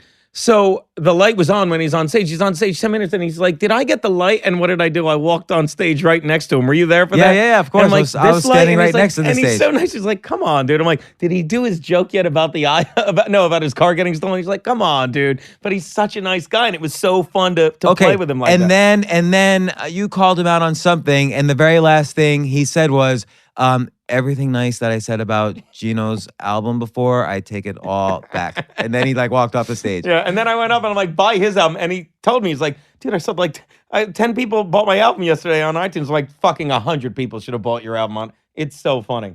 So here's what I want to do. You were the MC at my very first time I was taking this really seriously. And I want to just tell you how much I learned from you that night. How much me trying to talk you out of it didn't work, right? Your basic advice was, which still is really the most important advice, is, hey, go out there and enjoy yourself. Yeah. And that, by the way, is a very difficult micro skill, and that's something, by the way, that works for everything. Because if you're, let's say you're doing sports and you're not enjoying yourself, your muscles are going to clench. Something's going to clench unnaturally that your brain doesn't know how to handle, and you're not going to perform as well. Never thought of it that way. And that works for sports. It works for a sales pitch. It works for public speaking. It particularly works for comedy. It works for poker, by the way. If you and I are playing poker and you were nervous, and I was a little better than you, I could certainly tell and then raise you out of the hand. Right. So you would be doomed. I'm not I don't have a poker face. Could you imagine me playing poker? Woohoo! I mean, I'll raise. We'll have to play sometime. I have to dabble in cards sometime. So, but what I want to do is I want to show you and you might remember, you might not. I want to show you my set from when you were emceeing, and then I want to show you my last set just from last Tuesday. Okay. And I want to, because I've been breaking it down and changing it. I change it every week, and not meaning I rewrite all the material, but I'll change and tweak some jokes. I'll write some new material. But also, I've learned so many things about navigating the stage, navigating the audience, all these things I've been trying to identify as micro skills. I've essentially been trying to hack it a little bit because I think there are some skills that don't require the 15 years and some skills that probably do require the 15 years. And I'm trying to figure out the ones that I can skip the 15 years and learn those as much as possible, because I think you can, if you develop some skills really good, like Michael has that kind of surgical quality and you have that kind of, or Aaron in particular has that crowd work amped up energy quality. I think if there's some skills you could amp up enough and learn enough that it drives your set. So I want to pause the podcast. I want you to watch the 2 videos. I don't share them on this podcast because I'm still tweaking all the material and everything. And then I want to talk about them. Okay. So and by the way, the only reason I want to do that is because your album, Uncle Geno Is Amazing, is such a masterclass on comedy. I've been learning I'm going to listen to this before my next set, which is, what day is it today? Thursday? Today's Thursday. So my next set is in 4 hours or 5 hours. You know what I'm doing tonight? What? Are you hosting? Better. We're doing. Aaron Berg is about to have a child with his lovely wife, another comedian. Do you know Christine Meehan-Berg? No. They're having a baby, and they're going to. And the joke. You're going to roast it? Yeah, we're going to do a baby roast tonight at New York Comedy Club. Stop by if you're around. 6:30. Oh my God! I have to be at Stand Up New York at 9. I'm going to stop by. Can I bring my kid? Yeah, I'm Okay. sure. I guess That's you can. insane. Right? Yeah. Well, we're gonna grab coffee after this. We'll bullshit. What was I gonna say? So let's the pause. joke he does every week, and then we'll pause because every week he does it. And you have to know Berg. He's like 5'4". He looks like he's baby, jacked. and he's jacked. And his wife's a short little girl too. I adore those. So And by the way, is he an angry guy? Because when I No. talk to him, I feel like he's angry at me. no, that's just his demeanor. But he goes he wrote this when she got pregnant. But I ask him every week on the show because it's set up on. They're like, he goes on stage people ask me, who do you think the baby's gonna look like, you or your wife? And Berg goes, me, because I look like a baby. So every week I ask him on the show, I'm like, who do you think the baby's gonna look like? And by the way, another micro skill, because many comedians start off, you have to find some way to relate to the audience. So I've heard him refer to himself as, the Jew Vin Diesel. Now this thing, you always have to figure out what kind of absurdist thing you look like. Yeah. Because that's an easy way to be vulnerable and likable, and then you can start getting into your material. Yeah. So that's in its own kind of micro skill. So I appreciate that. So we're gonna pause. Do you have time? It's 12:52. Yeah, hold on. Let me cancel all my spot. Done. All right. Yeah, I'm good. All right, so you'll listen to these 2 things, and then we're going to come back. Carlos, are you okay with that? We're going to restart the thing. Just pause it right now. Hey, buddy. So, Geno, welcome back. Part 2 of this episode. I feel like we didn't even leave. I feel like we've just been sitting here the whole time. There was just a little click. So what happened is that Geno was the MC at the first time I went up at this club called Stand Up New York. A little bit more about that club in a second. Sure. And then I just showed you, and then you saw me when I was in your lineup at the New York Comedy Club, which was such an unbelievable lineup. I will say again, that was your party. And like I said, I literally said at one point when Aaron was up, I'm just going to leave. I'm going to tell Geno congrats. I'm going to shake his hand. I'll tweet out his album, but I am definitely not going up. And then But aren't you glad you went up? Yeah, I am, because right that second, you came up to me and said, you're up next. And I just said, okay. Yeah.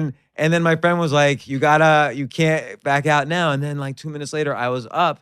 And that was a scary, because I also told you 5, and then I apologize, I did 10. Oh, whatever. No one cared. So I kept going. I was just trying out different stuff. Yeah. But It's a party, dude. Yeah. That's what we do. Yeah, that's what I figured. It felt like that. Yeah. And I don't think I was, obviously on that New York Comedy Club one, I wasn't getting as much out of the crowd as you or Aaron, obviously. Right. But I felt good. People on every joke, there were some people. Oh, thank God. Something been Are tickling you my nose. disgusting? You just sneezed right in my hair. I didn't get. Sorry about that. It just tickled. I didn't get as much energy or laughs out of the crowd as you and Aaron did. But I felt like on each joke, I got something out of the crowd, which made me feel good. Right. Because it was a difficult moment for me. But whoops. So now you saw my first, and you saw one from a week ago. So it's 5 months apart. Break it down for me. What have I learned? I can't break it down, but I can tell you what I saw. Okay. Like, one, we talked about that one joke that you said nobody liked, and you took that. Like, here's what I liked. In your first set, you went up and like, here's what we're going to talk about. You almost did like the sidebar that ESPN does on SportsCenter and PTI. Right. And the funny thing is, you said, I'm going to talk about this, and when you said we're going to talk about child abuse, incest, and rape, they laughed, which was funny. And then Right, because I think so A, let me ask you this, because I Sure. stopped doing that sidebar Right. thing, and I it's funny you say that about ESPN. I thought I did it like the ESPN thing. I wanted people to relate to that which part was, of it. I've never seen anything like that, and I And- thought that was neat. And I start off with like some very simple stuff, like we're going to talk about parenting and maybe economic. I forget exactly what I said, Right. and then I go into the child abuse, rape, and then And I laughed at that, and that's the joke we're talking about. You took it out, but it's funny. It's funny, but you know what would happen? Let me ask you this. So I noticed that exactly half the time the crowd would go crazy for that joke and would laugh hysterically. And the other half of the time, not only would there be dead silence, but twice I got heckled. And Like, define heckled. What'd they say? this guy is upsetting me. And then afterwards, Ashley Morris, you know her, she was Yeah, the MC that she's night. great. Yeah, she's great. I like her a lot. She said to the guy, like, "Are you okay, sir? Can we get you a free drink?" Like, that's how bad he was upset. Oh, and God. but See, that- but here's what I did though. That's people who go to a comedy. Let me say it slowly so people understand. A comedy club, and they want to make it about them. You ready for this? Because Yeah. I want to tell you where I'm going with what I think you not should do, but like I think it's fascinating about comedy. My show, the Geno Bisconte album release party that you were a part of. Yeah. One woman complained that she didn't like the comedian Geno Bisconte. Do you understand? She complained. It's like, why are you at a comedy club? Because people want to make it about them. I do a bit about the word faggot where I literally break down, like, don't give power to words. And everyone in the club, I'm in Chicago this week, everyone in the club, one guy comes up at a show, he's like, I was offended by that. Gay guy. And I'm like, yeah, but do you understand how I was actually defending like our right to say words and how I showed nothing but respect? No, it wasn't funny. So you're saying, and this gets back to the guy that you're saying everyone that's laughing is wrong, and when I get upset, it's so fucking off-putting, these people. But here's what I'm saying about when you said this about we're going to do jokes about child abuse, and then you said incest And then rape, and then people by the way, laugh. But imagine if you said, because this is my thing, because they're laughing at a friend, if you said baby vagina, if you said, and this is just, and I don't want to Yeah. do this Yeah. and bulletproof fix this, and this, because I don't know. Right. But the thing that I no, and that's fine. I actually just want to get your raw. But this here's is why. perfect. But I if you said we're gonna and part of that incest is baby vagina, like, and then when you got to it, they'd be like, I almost think they'd be like, oh, this is what he's talking about because it's a funny joke. And when you say I masturbated 5 minutes later, and you get to Right. it's so funny. so funny on the very first set. Right. But one you- more thing, you because thought I it want was to answer funny. your question. I want to Yeah, answer your okay. question. It worked half the time, didn't. And I'm not saying, but a lot of I times. figured out why, by the way, but go ahead. Oh, was it your confidence? Like sometimes you'll tell the joke and it's your expression. Like if you're nervously telling that joke, that's not going to work. Well, But if you're confidently telling that joke, like, because you know it's harmless, innocence, remember, you're being a good parent. That's why you're going into every fold, if I may. You're being a good parent. That's you. You're not being a creep. It sounds creepy that you're being a good parent. If that's your mindset, I think it works. I love the joke. I'm laughing out loud at it like Yeah, an no, we idiot, and heard I you. know it's coming. Yeah. Half because I know the joke, and half because I'm like, I remember that. Well, okay, so you make a So good there, I'm point. done. You make With that part. With that part. So you make a really good point about the commitment. So I was talking to John Max. He was Jay Leno's monologue writer for 22 years. And so he was on the podcast, and he said the most important thing is commitment to the joke. Even if it's not going out, Commit to the bit. You Commit got to the bit. You got to commit to it. And Can't half-ass it. I think the problem I would have is if I felt like any low at that time. I think I'm a little better at it now. I think at that time, if I felt any low energy in the room, it was harder for me to commit. And I don't know how to. I don't know how to full it. Do you need to take the No. No. girlfriend? Ex. Oh yeah, don't take that. Why is she calling? What's that? Why do you want me to pick it up? No, because she's crazy. Let's pick her up. She's on the podcast. We're not. No, we're not. That's that's the worst thing you could do. with What? that. There's a boundary. Yeah. Well, let me tell you, when a 28-year-old's banging a 48-year-old, there's father issues there. Okay. All right. Yeah. And for you as well. Yeah. Exactly. Thank you. Now he's funny. What? So okay. So I think particularly in the beginning, I had a hard time. If I felt the audience was turning against me, I would have a hard time committing to later jokes. Right, but So you can't do that. how do you get your energy back to commit? And by the way, I didn't think of that until you said it, but I had another reason that I analyzed on that joke. Go on. I'm curious what you think. Okay. I bet it's the same, slightly different. So I watched every video I had done of that joke. So maybe there was... You're watching game tape, James. You're Yeah. in there. You're locked Yeah. in. You're rewinding it. You're clicking it back. Right? Completely. And I'm trying to think, what is different that half the time the crowd is not just chuckling, they're guffawing at it and clapping and everything, and the other half the time dead silence, because it can't be the joke. There's got to be something else going on. And what I figured out was, in the times when they were laughing, I knew at least one person beforehand in the audience. So in other words, That's confidence. So That's just it. but Do you it's not- understand? You're but- saying the same thing. No. Okay. I think what's happening is that guy or girl likes me already, so is beyond is this guy a creep or not, and is able to laugh and then virtue signal to the rest of the crowd it's okay to laugh. But you're looking at it the wrong way. And I think you just precisely proved my point. You just said you had someone in the audience, and everything you just said, yeah, but you're telling the joke knowing that. So you're telling the joke confidently. Maybe. I No, thought you don't think it's look you at don't me think when it's I a say this. virtue signal thing that everyone's looking around, should we laugh at this? No. And I honestly believe it's, look, they're not. And then they see a guy James, or a give girl yourself laughing credit. at They're it. not looking around. They're looking at you. And they're seeing a guy that's confidently telling the story because he believes they're looking around at the one guy laughing. But then they hear someone laughing, so they figure, oh, it's okay to laugh.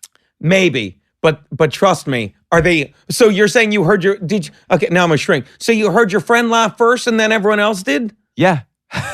That's what happens. Are you serious? That's what happens. That's life. That's you. Oh, it was okay for this guy. My friend did it, so it's okay for me. I can't imagine that you did that, but I believe you. But I'm telling you, you can't convince me otherwise that it wasn't that you knew you had friends. It's the confidence. Okay. If you go in and tell the joke, and I'll tell you something else. The other thing I really garnered from watching the first and like you're okay, but then let's go back to this one because I want to ask All about right, well- commitment. But go ahead. okay. So commit to the bit and But be I want to confident. ask about that skill. But one, be confident that you're a good parent that's going into the folds. Okay, let me unpack both of those things. Okay. So commitment is important for everything you do. So if you're doing, again, I'm gonna always bring it back to if you're bluffing in poker, you've got to commit to the bid. Yeah. If you're making a sales pitch, you got to commit to the bid. Yeah. If you're Doing asking- open heart surgery, you have to commit to the bit. Yeah, if you're asking a girl out, you have to commit to the bid, or having a difficult conversation with an employee or a parent or whatever. So this is an important skill, and it's hard to develop. How do you think? So let's assume you're right and I'm wrong on the what I say was the I virtue think we're signaling. both right though. But so let's say I didn't have a friend in the audience, and I'm going that crude that fast because this is only a 5-minute set, 6-minute No, I know. set. How do you commit when you feel like the energy is going against you a little bit? How do you? Is there a hack? You had the answer the whole time, Dorothy. Just know who you are going into the bit. When you're doing it, when you're telling any bit with someone on stage, okay, excuse me, when you're telling any bit with a friend of yours in the crowd, right? When you're telling any bit with a friend of yours in the crowd, you know who you are. You're like, oh, my buddy knows this story because he knows like who I was when I did it. So you're Right, and confident. maybe I'm kind of subconsciously thinking, I know I'm not Yes, creepy because I have my friend and it here. shows. Like somebody told me this age ago, like if I do the joke, and this is why it helps that I'm usually in a good mood. If I do my act with a smile on my face, which I usually do, it works. But if I do because this, that increases likability too. It's natural. plus they know it's a joke. But if I say the same joke with like an angry, aggressive look, they're gonna be like, "What? You don't hit women and you don't hit them hard? Whoa, what's this guy's problem? Look, you don't hit women and you don't hit them hard. That's the difference. It's they're looking at you, and when you're telling that joke, like this is like me, just I'm a father and I'm good at what I do, but I'm overwhelmed. They're siding with you. You're not being a creep. You're just a guy in over his head. So there's a second thing you're saying there, which is really interesting. Plus, here's another thing that like I noticed this. Like you have a great storyteller vibe. Like you're not a joke teller. Like I shouldn't tell you what you are. You don't know what you are. You're finding your way. But I enjoy watching you tell the story. I enjoy the genuineness of like when you talk, you do this, and you kind of get a running start. It's fucking you. It's fucking genuine. And they're in the moment when you're telling that story and you're just telling it like that. And but I still structure it so there's a punchline. of course you structure it, but But here's the thing. Which is different than just straight storytelling, like in public speaking. But here's the thing. Don't rush to the punchline. Just take your time getting there because you know where the punches are. And enjoy the story. Like, enjoy telling the story. Because you were enjoying yourself that second set a lot. Like, I saw that. I the second set. I noticed that. That's 40 sets later. But this is what we're saying. Yeah. You said it, 10. You have to enjoy yourself. Yeah. So if you're up there saying this, I got to make this joke work. I got to figure out why this joke isn't working. Let's hope it works this time. That's work. But when you're just telling the story, it's going to work. See, what I'm getting from this, particularly on this one bit, but other things, is one way to have confidence. Like I was always thinking of it as, is this funny or not? So I say that whole initial part of the joke, and then I get extremely crude. Right. And I sort of think that segue itself is funny. That to me is funny. And but you're taking it one level deeper, which is that I should have confidence of where inside of me the joke is coming from. So the joke is coming from this sort of, yes, I'm a good parent. B, I'm conflicted about parenting because it's a very difficult thing. And that combination is what produces that joke. Here's the thing. It's not like you're making this story up. Right. You know, this really happened to you. Well, the crudest part did it. Yeah. But you know what I mean? Like, but you don't get there unless you're, so just tell the story from your point of view, from your perspective. And I feel like we're getting too specific, like for the listeners right now. And this is more of a workshop thing between me and you. But trust me, if there's one generic thing, have fun. And know who you are up there. Don't backpedal. Don't worry about them liking you for when you tell the joke. Worry about the fact that, like, look, I'm just sharing my friggin' problem, my mania with you of how I was doing this and how this happened. And see, I think that's what you do very well in your album, Uncle Geno Is Amazing. Thank you. Is that when you have to kind of take it a step back, you kind of meta-analyze what you're doing and make it funny in the bit itself. Yeah. Which I think is really important. I love doing that. Yeah. So, okay, continue with any kind of broader feedback that... Honest to God, without getting too specific, those are the two things I noticed. One, and this is the specific. And between first and last. Yeah. One, just how it's amazing the leaps and bounds you make when you're first starting. And you really were having so much more fun the second set. Like the first, it's that I almost said unicorn. It's that unicycle analogy where the first I saw you trying to get your bounce, and now this much later you're like, all right, I know what I'm doing. I'm up here. I know I'm gonna fail with a lot of these, but I'm having fun. And it's just you're more comfortable, and you morphed into this guy telling stories. There's two different ways to do stuff. There's a lot of different ways. You see me, I'm like boom, boom, boom, and we talked about Vecchione, how he's surgically going through stuff. But there's like storytelling shows and stuff, and you should explore them. And I don't want to force you too much into a direction, but that's the one thing I noticed. Keep doing it because you're having fun, and you're in that stage, and there's a jealousy. Like you're just finding yourself, little man. You're just finding your voice, and you're having fun with it, and that's everything else will take care of itself. But the two things I will tell you, and I will tell any comedian, know you're up there because some people aren't, and I wouldn't have. What do you mean? Know you're up there?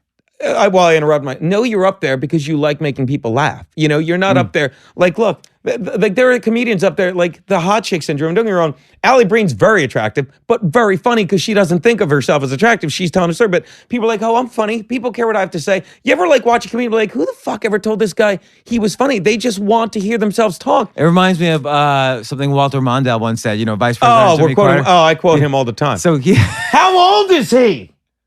Probably about 80. Yeah, you're my age. But he once said, everybody laughed at my jokes when I was vice president, and then they stopped.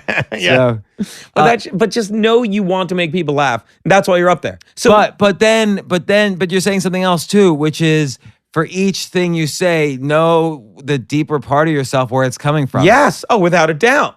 Because then then you could defend. Then you're from a position of defense. You have to be able to source where it's coming from. They can't throw you off balance. Right. Otherwise, right. Well, if you can source where your voice is coming from, rather than just be like, oh, I'm just saying, when I do a joke about hitting women, you can tell, I've never laid a hand on a woman, it's ridiculous to me. So that's why when I'm saying it, it's like there's a point where if anyone gets offended by this and, looks at me like I'm laughing, oh yeah, that's why I came to a comedy club, to rally all the people that want to start another Holocaust. We'll put you in a group, and then we'll find all the guys that like hitting women so we can hang out. It's like, no, there's a source from inside me. All of this is, I'm in such a good mood. How dare anyone not be in a good mood? You need to be as good a mood as I'm in right now, and I'm going to help you do that. I'm going to help you do that when you leave, and I know that with every joke I say.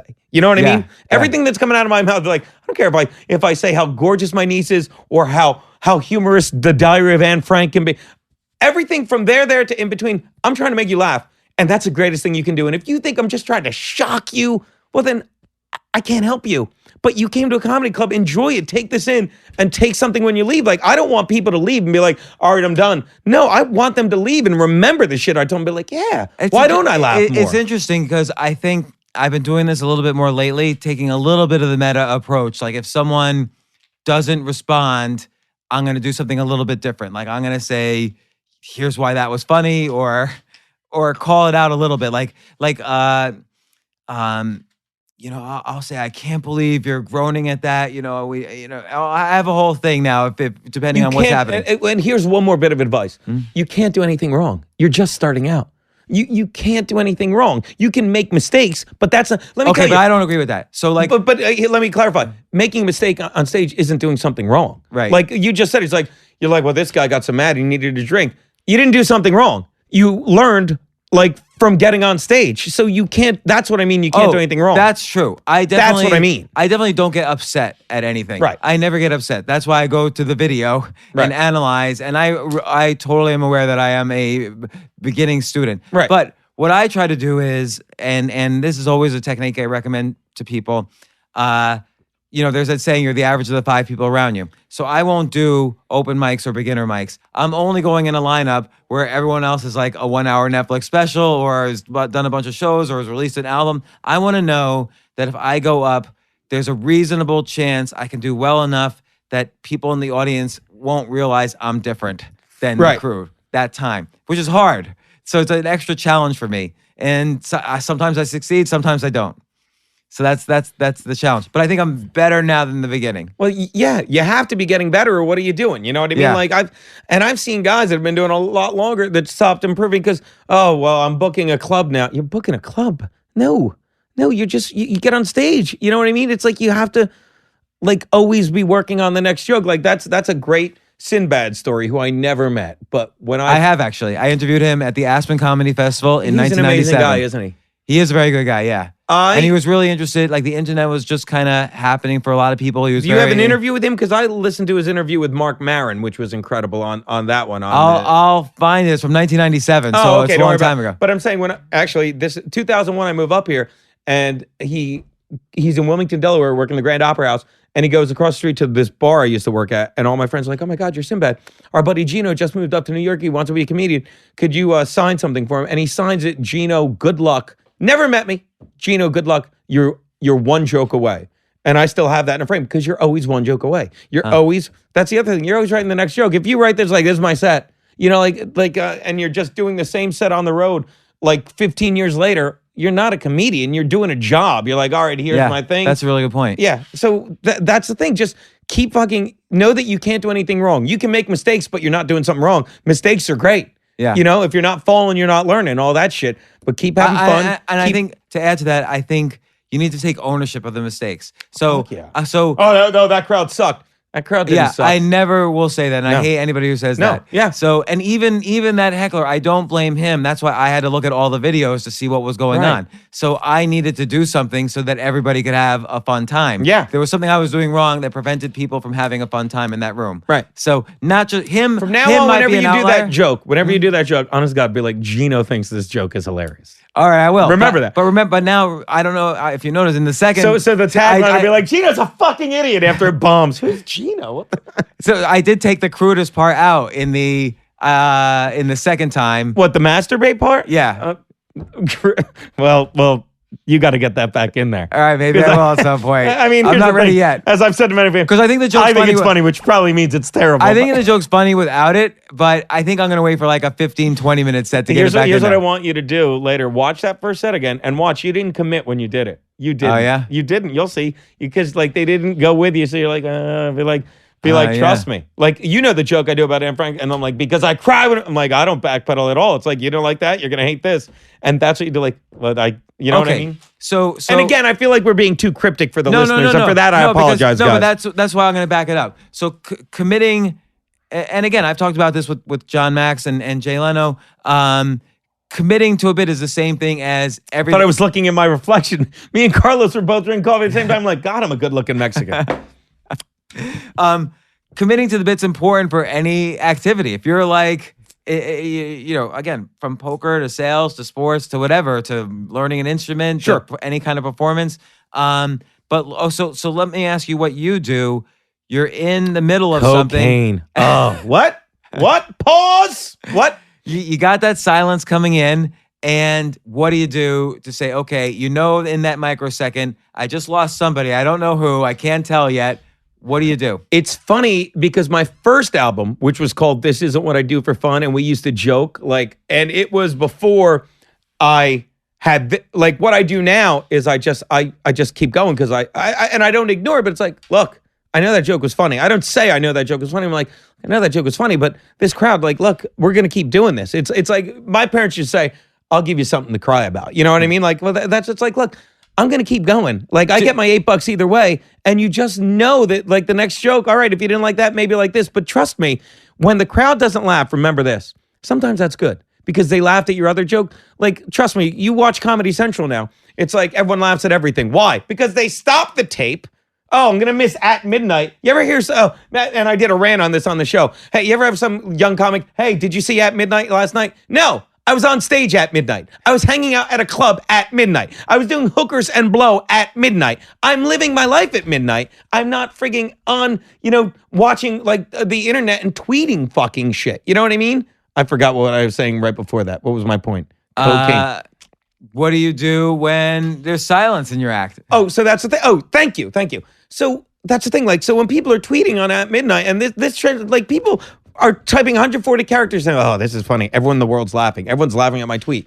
When people, and you watch Comedy Central, that was my point, where they stop the show and say, can you laugh bigger? Get out of your mind.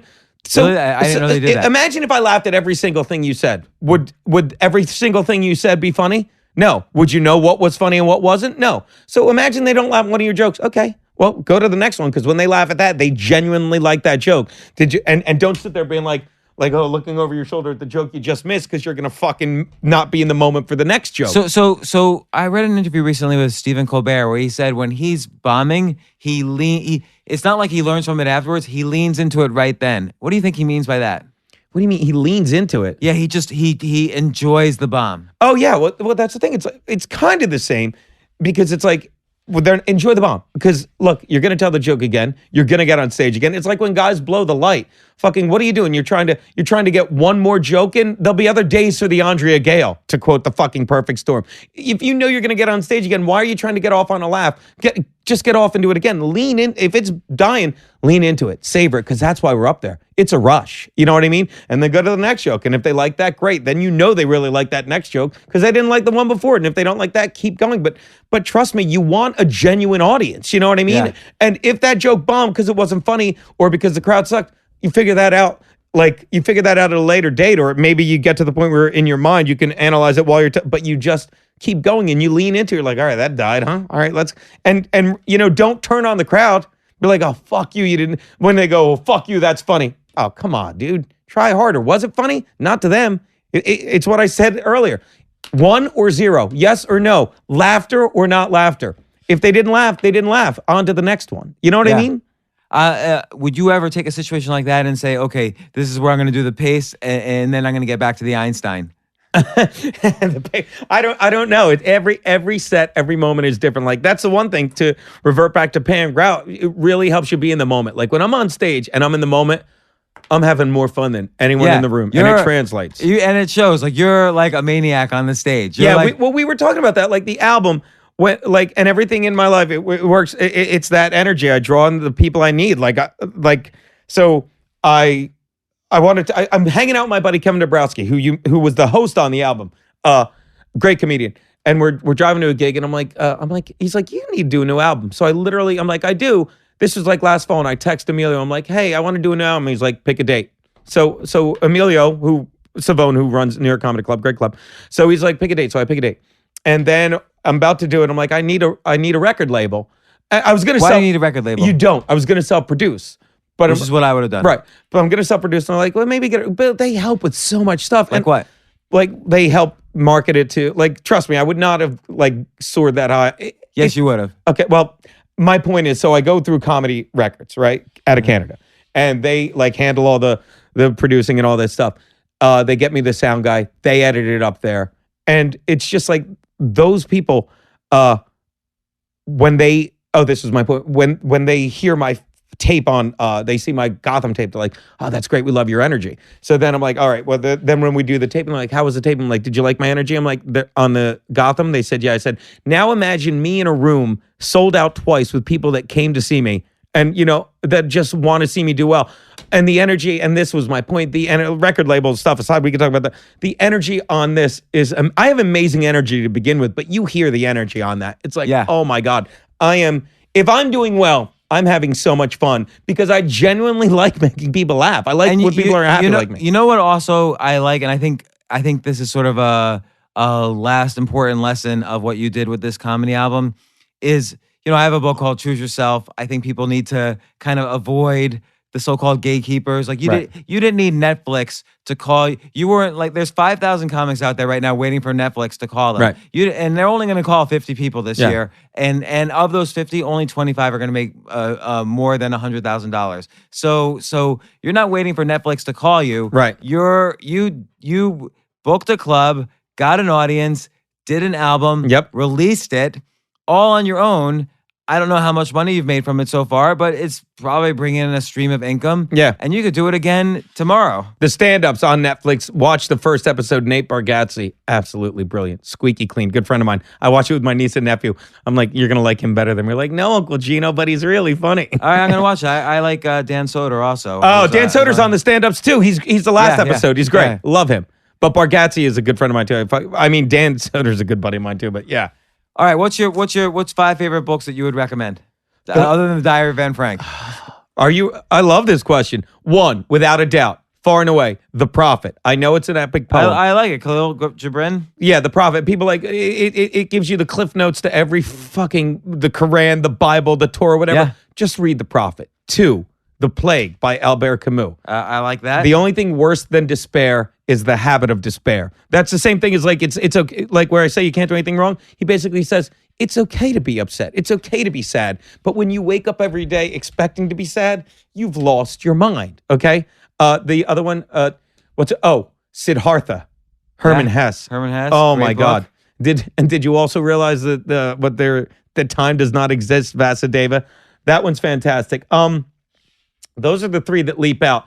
Okay, anything by Dostoevsky. Anything. Okay. I mean it. Like my favorite. And does he really spell his name 3 different ways? If you Google it, comes up. I would say the brothers Karamazov, but I'm telling you, my favorite was actually Crime and Punishment. I really liked the writing of that. I thought it was great. Okay. All right. And that's good. And the 5th one? Sure. Oh my God. God forgive me. And I'm not making this up. God forgive me. E Squared. Pam Grout. Changed my life. I cannot but Pam, I'm so sorry if you're listening. That led me to read E Cube. That led me to read her book, Thank and Go Rich. I pre-ordered. I can't remember the thing. Led you to my book, The Power of No. It led you to your book. I'm sorry I didn't put yours on there. The Power of No. But E Squared, I swear to God, that just, no. And one more just because. Throw it out there. The late, oh my God, I can't think of his name. The guy that wrote all the books, the bald guy. Wayne Dyer. Wayne Dyer. He's been on my podcast. I met him once. He was I don't get shell shocked. We're famous. Like I don't get tongue tied. The only people that I ever got tongue tied when I met Wayne Dyer, Jonathan Brooke, a chick singer. You ever met her? Yeah. You know her? She performed right after me in a conference. I was like the last speaker, and then she thinks I'm gonna kill her because I met her once, and I'm just oh my God. No, she's great. I'm like I'm your biggest fan. She's like this guy's gonna wear my. I think I'm Facebook friends with her. Yeah. And Peter Falk, I never met him, but because I loved Columbo growing up. The book, but I can't think of the title by his book. What is it? Change Your Thoughts, Change Your Life, which sounds like some stupid Oprah self-help book, but it's the Tao Te Ching. He read 900 I remember that one. Yeah, that's a good one. Yeah, so that's the 6th. I can't believe I forgot that. I don't have it anymore because I lent it to someone. But his Tao Te, it's like a daily Tao Te Ching with his He like reads 900 translations, gives his perfect translation, and then just tells you how to apply it. Those are the books. Given this set, I bet you would also like Illusions, The Adventures of a Reluctant Messiah by Richard Bach. So that fits right into this set. Illusions, Adventures of a Reluctant Messiah. You know what I just read? The Kite Runner. If you like Great book. If you like child Beautiful. rape, this is a book for you. But it is a brilliant book. Brilliant. And Wait, who's it by? Richard Bach. Okay, go on. Thank you. So all of Khaled Hosseini's books, he wrote The Kite Runner, they're all good, like a Thousand, Many Splendid, something like that. I forget the titles. But okay, and what's 5 comedy specials other than your album? Uncle Geno Is Amazing. 5 comedy specials. Any of the I grew up. My parents are older, so I grew up watching the Dean Martin roast, which is why. By the way, here's a comedy special, but it's not. Google Geno Bisconte, Mike Vecchione roast battle, because back when roast battles were fun, before they became this. Now it's all about the judges and stuff. The first ever roast battle in New York City at the Stand, when they brought it here from LA, was me and Mike Vecchione, and that's how a roast should be. Oh my God, Mike was going to tear you apart, right? Because he's so calm. He won, but he won. Watch it. He won because I say, like, everyone's like, I did great. But Mike pitched a perfect game. Like, you'll see. And the judges, Rich Voss, Bonnie McFarlane, and Aaron Berg. It's like, it's a symphony of just, I mean it, like, watch it. Like, we're having so much fun busting each other's balls. So any of the 5 comedy specials, any of the Dean Martin roast, any of those, okay? All right, I wouldn't have thought that. And I'll be honest, I don't watch a lot of specials. I don't, because, it's like, I'll say it's not a special, but David Tell's Skankster the Memories album, because comics are always like, here's what you do. They're like, oh, when I was a kid, I couldn't wait to get the Pryor album. I didn't run out and get comedy albums when I was a kid growing up because I was laughing all the time at home. I grew up in but I could listen to Skankster the Memories by Attell right now 300 times in a row, and I will laugh just as hard the third time. And his road stories on Netflix. I'm telling you, like, nothing leaps to mind. Watch the stand-ups. On Netflix? Yeah, watch Nate Bargatze, episode 1, the stand-ups. Oh, I just watched it. Norm Macdonald. There's no middle ground with him. He has a special out now on Netflix. Just came out. Watch that. And the first Chappelle. Watch Chappelle's Netflix special. There you go. Excellent. Well, Geno, I have to highly recommend Uncle Geno Is Amazing. The comedy album is not just funny. I mentioned there was like 4 layers, and then you threw in a 5th layer, which was dick jokes. That was which is Einstein eating paste. It's Einstein eating paste. Thank you, Dante Nero. So I highly recommend this album. You can get it on iTunes. If you go to Geno, it's not a video special. It's an album. It's an album. But let me say this: hilarious. If you Google GenoBisconte.com, any way you spell it, somebody pointed this out once. Excuse me. If you Google Geno Bisconte comedian, you can spell it with a J. It comes up because it's such an odd name. But go to my website, GenoBisconte.com, and it's got all the links to buy it right there. Not that you can't Google Uncle Geno Is Amazing. Can you say how it's going? It's been, like I said, all I know is, because James, I don't pay attention to this stuff, like sales and stuff, but I know it debuted at number 2 on iTunes. It was number 1 on Google Play. Thank you, Android users, for a full week. And I got a letter from Billboard Magazine, like, we need some information for next week. It debuted at number 7 on comedy charts on Billboard Magazine. Oh, that's amazing. I mean, then I'm like hanging out this weekend in Chicago, like doing some shows, but I'm like relaxing one day and I'm watching the Music Choice, and it's like, this album debuted at number 7 on Billboard. I'm like, oh, I feel so cool. Like, I'm on the Billboard with the Beatles. And stuff. Again, I think the really important thing, I mean, we discussed this before the podcast because I was talking to Asian a hookers. We decided Asian hookers because the Korean. Wait, what'd you say, Carlos? Orientals. No, you can't say All right, what? So we were talking about somebody. Everybody's just waiting for the Netflix call or the HBO call. Yeah. You got to just go. Anybody can go out and take a camera and make a special. Yeah. And you could choose yourself to do it. And if you have the skills and you've been doing it and you've got, you had the comedy club. And do me a favor, if you have SiriusXM, request Uncle Geno Is Amazing on the Raw Dogs channels, because you that's where you get a nice chunk of change. And I'll say this, we talked about Sirius pays every time there's oh, yeah. That's how through Sound Exchange, you get paid every time there's airplay. And that's Vecchione is doing well with that and I paid him a compliment when we were going to a gig, because like, this is a guy that should have so much, but he makes so much on that. And so it's because I'm only going to get played on Raw Dog because I say fuck, and every track of mine is explicit. Even though if you're a good parent, you can listen to it with a 15-year-old, because I'm not saying, fuck the police. I'm just saying, But Vecchione does great on that, and so does Nate, because they're squeaky clean and smart and hilarious. So they get airplay and all that. And I'm like, it's a nice little great equalizer for all the shit that goes on now, where, you know, like, people get sitcoms because they have a certain look and a certain edge, and Comedy Central can market them. But funny, James, is fucking funny. And when you're undeniably funny, an act that doesn't fold, like, you know, like Vec or me or Nate, like, you're going to get that money on airplay, because people need to play. Like, when you take away all the visual stimuli and people are driving down the road or just listening on the radio and just need to listen to something funny, well, that's when you take all the play. Like, well, you know what? We need Mike Vecchione. We need Nate Bargatze. We need Geno Bisconte. We need Dan Soder here. You know, that's the great equalizer, which is awesome. Getting back to what you're saying, it's like, you can do whatever you want. If you have the content, there are so many platforms to get it out there now. And I always say this. I think that's totally true. Content, and we're not even just talking about humor. There's everything. If you have something internal that you want to transmit, there's nobody stopping you, and yet everyone gives excuses. And you just went out and did it, and it's a great work of art. People should get it. Geno Bisconte, thanks for coming on. Thanks so much for having me, James. If people like this, because I'm always playing around with formats. Here we did something where Geno kind of helped me analyze my thing online here. Just tweet that you liked what you saw or listened to. Thanks. For more from James, check out The James Altucher Show on the Choose Yourself Network at jamesaltucher.com and get yourself on the free Insiders list today. Hey, thanks for listening. Listen, I have a big favor to ask you, and it will only take 30 seconds or less. And it would mean a huge amount to me. If you like this podcast, please let me know. Please let the team I work with know. Please let my guests know. And you can do this easily by subscribing to the podcast. It's probably the biggest favor you could do for me right now, and it's really simple. Just go to iTunes, search for The James Altucher Show, and click subscribe. Again, it will only take you 30 seconds or less, and if you subscribe now, it will really help me out a lot. Thanks again. AI might be the most important new computer technology ever. It's storming every industry, and literally billions of dollars are being invested. So buckle up. The problem is that AI needs a lot of speed and processing power, so how do you compete without costs spiraling out of control? It's time to upgrade to the next generation of the cloud, Oracle Cloud Infrastructure, or OCI. OCI is a single platform for your infrastructure, database, application development, and AI needs. OCI has 4 to 8 times the bandwidth of other clouds, offers one consistent price instead of variable regional pricing, and of course, nobody does data better than Oracle. So now you can train your AI models at twice the speed and less than half the cost of other clouds.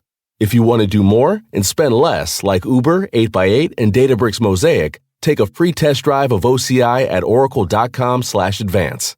That's oracle.com/advance. oracle.com/advance.